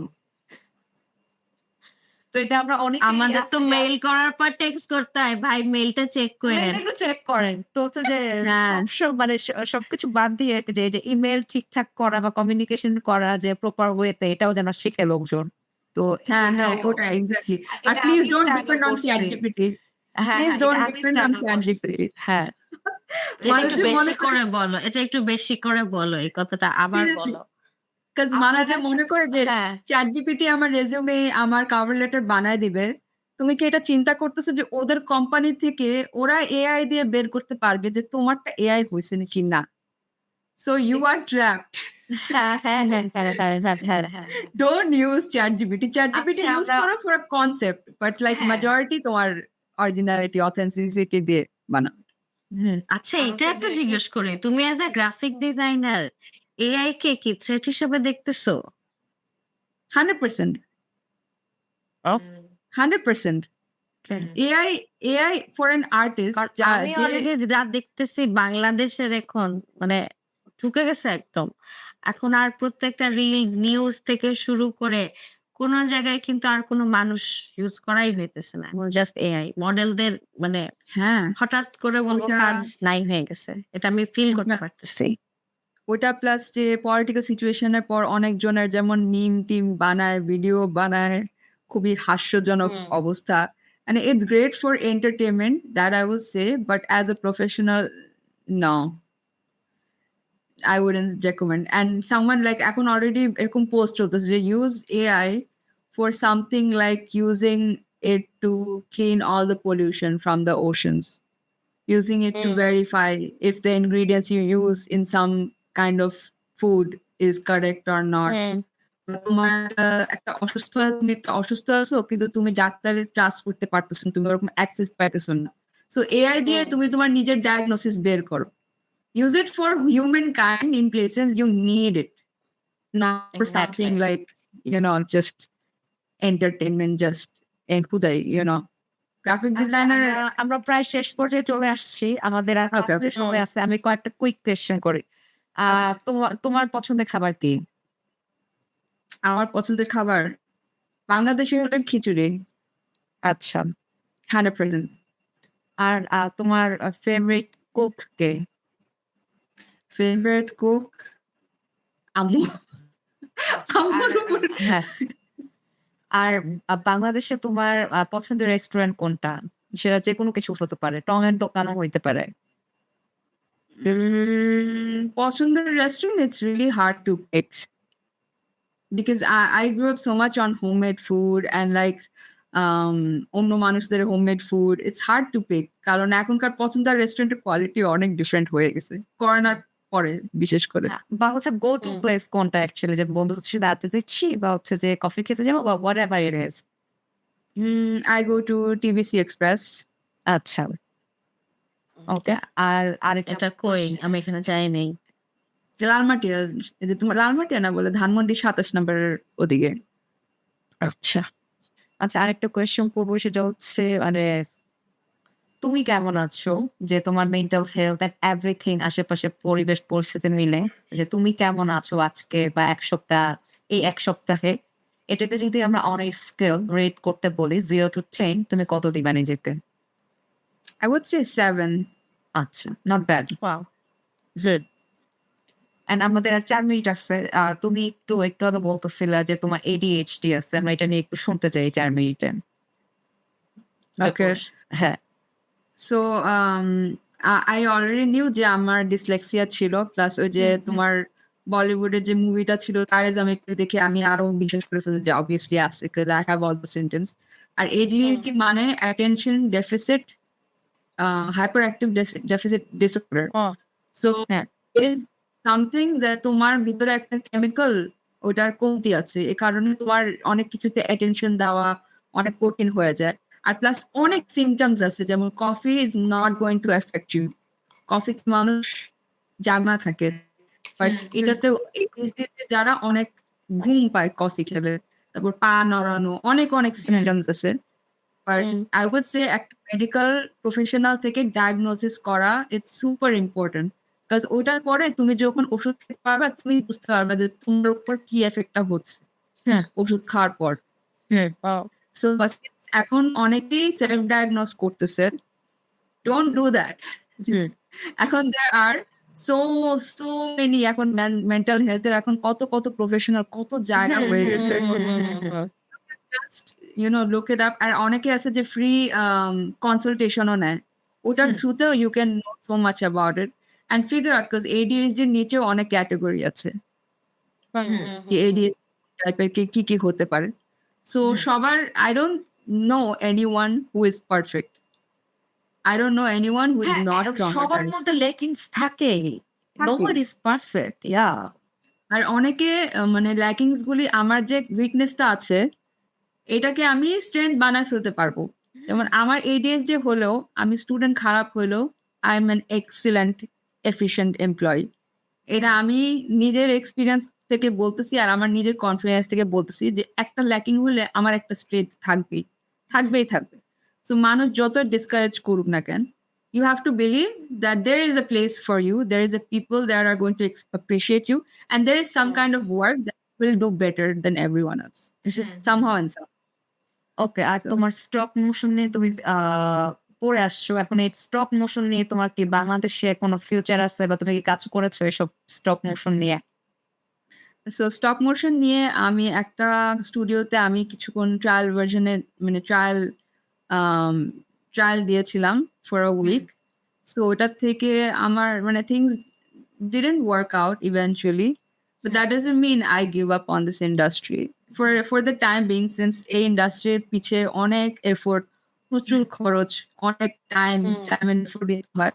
আমি এটা পজে রাখলাম এই পার্টটা, যে তার সাথে যদি আমি কোনো অপরচুনিটি পাই কোলাবোরেশন করার জন্য বা নিজস্ব স্টুডিও একটা opportunity pi, sure I can get on board of that, but that is not my only like thing that I want to pursue. There are so many things currently that I want to do, I want to pursue, especially after I go back to Spain. So ওকে। এখন আর 25 second আছে। একটু হ্যাঁ, বলো কেমন লাগছে আজকে এখানে এসে? হ্যাঁ, হ্যাঁ। খুব ভালো লাগলো। খুবই ভালো লাগলো। I think আমাদের এনার্জি গুলি খুব ভালোভাবে in sync হয়েছে। I love the vibe of both of you. আমি তো অনেক Thank you. আগে চিনি। আমি তো হ্যাঁ। প্রত্যেকদিন ওর সাথে since she is my ex colleague, so আমরা যেখানে ছিলাম ও প্রত্যেকদিন ও বুঝতে পারছে যে আমি গান-টান ছাড়তাম। আমরা খুব মজা করছি। আচ্ছা। So I had a lot of fun working with her, and I commend her for what she does and as a person. She's a very inspirational, very nice person. The first vibe আমার খুব Thank মজা you. লাগছে অরণির সাথে hang out করে খুব ভালো লাগলো। Okay. আর মার্সিকে আজকে বুঝতে পারলাম তো মার্সি তুমি তো অরণির best ফ্রেন্ডই। So obviously it's like default you are also amazing as a person. Yeah, I am amazing. আমার আর Yeah, and মার্সির I যে saw her- ভাইবটা সবচেয়ে মিলে আমাদের দুজনের টেম্পার। এটা আমাদের শত্রু এবং এইটা একই সাথে আমাদের একটা কানেক্টিং পয়েন্ট। এটা আমি গত রাতেও চিন্তা করতেছিলাম এটা নিয়ে। প্লাস মার্সির আমি ওই যে তোমার ভিডিও ফুডের ভিডিও দেখলাম। I saw that you had like that নারা স্মিথ টাইপের একটু হিউমার দিছিল তুমি ইয়ার মধ্যে। বাট আমি রেকগনাইজ করতে পারছি। আমার কাছে খুব ভালো লাগছে। So and I wish you all the luck. I hope we can one day maybe collaborate in food content হ্যাঁ, because I love your content and please Yes, of course. keep making more of the videos, keep doing what you do, and Arnie, both of you keep doing what you love. Oh yes, thank you so much. আর তোমার Only সাথে that. খুব শীঘ্রই আমি বের হব coffee খাইতে, প্যারা নাই। দেখো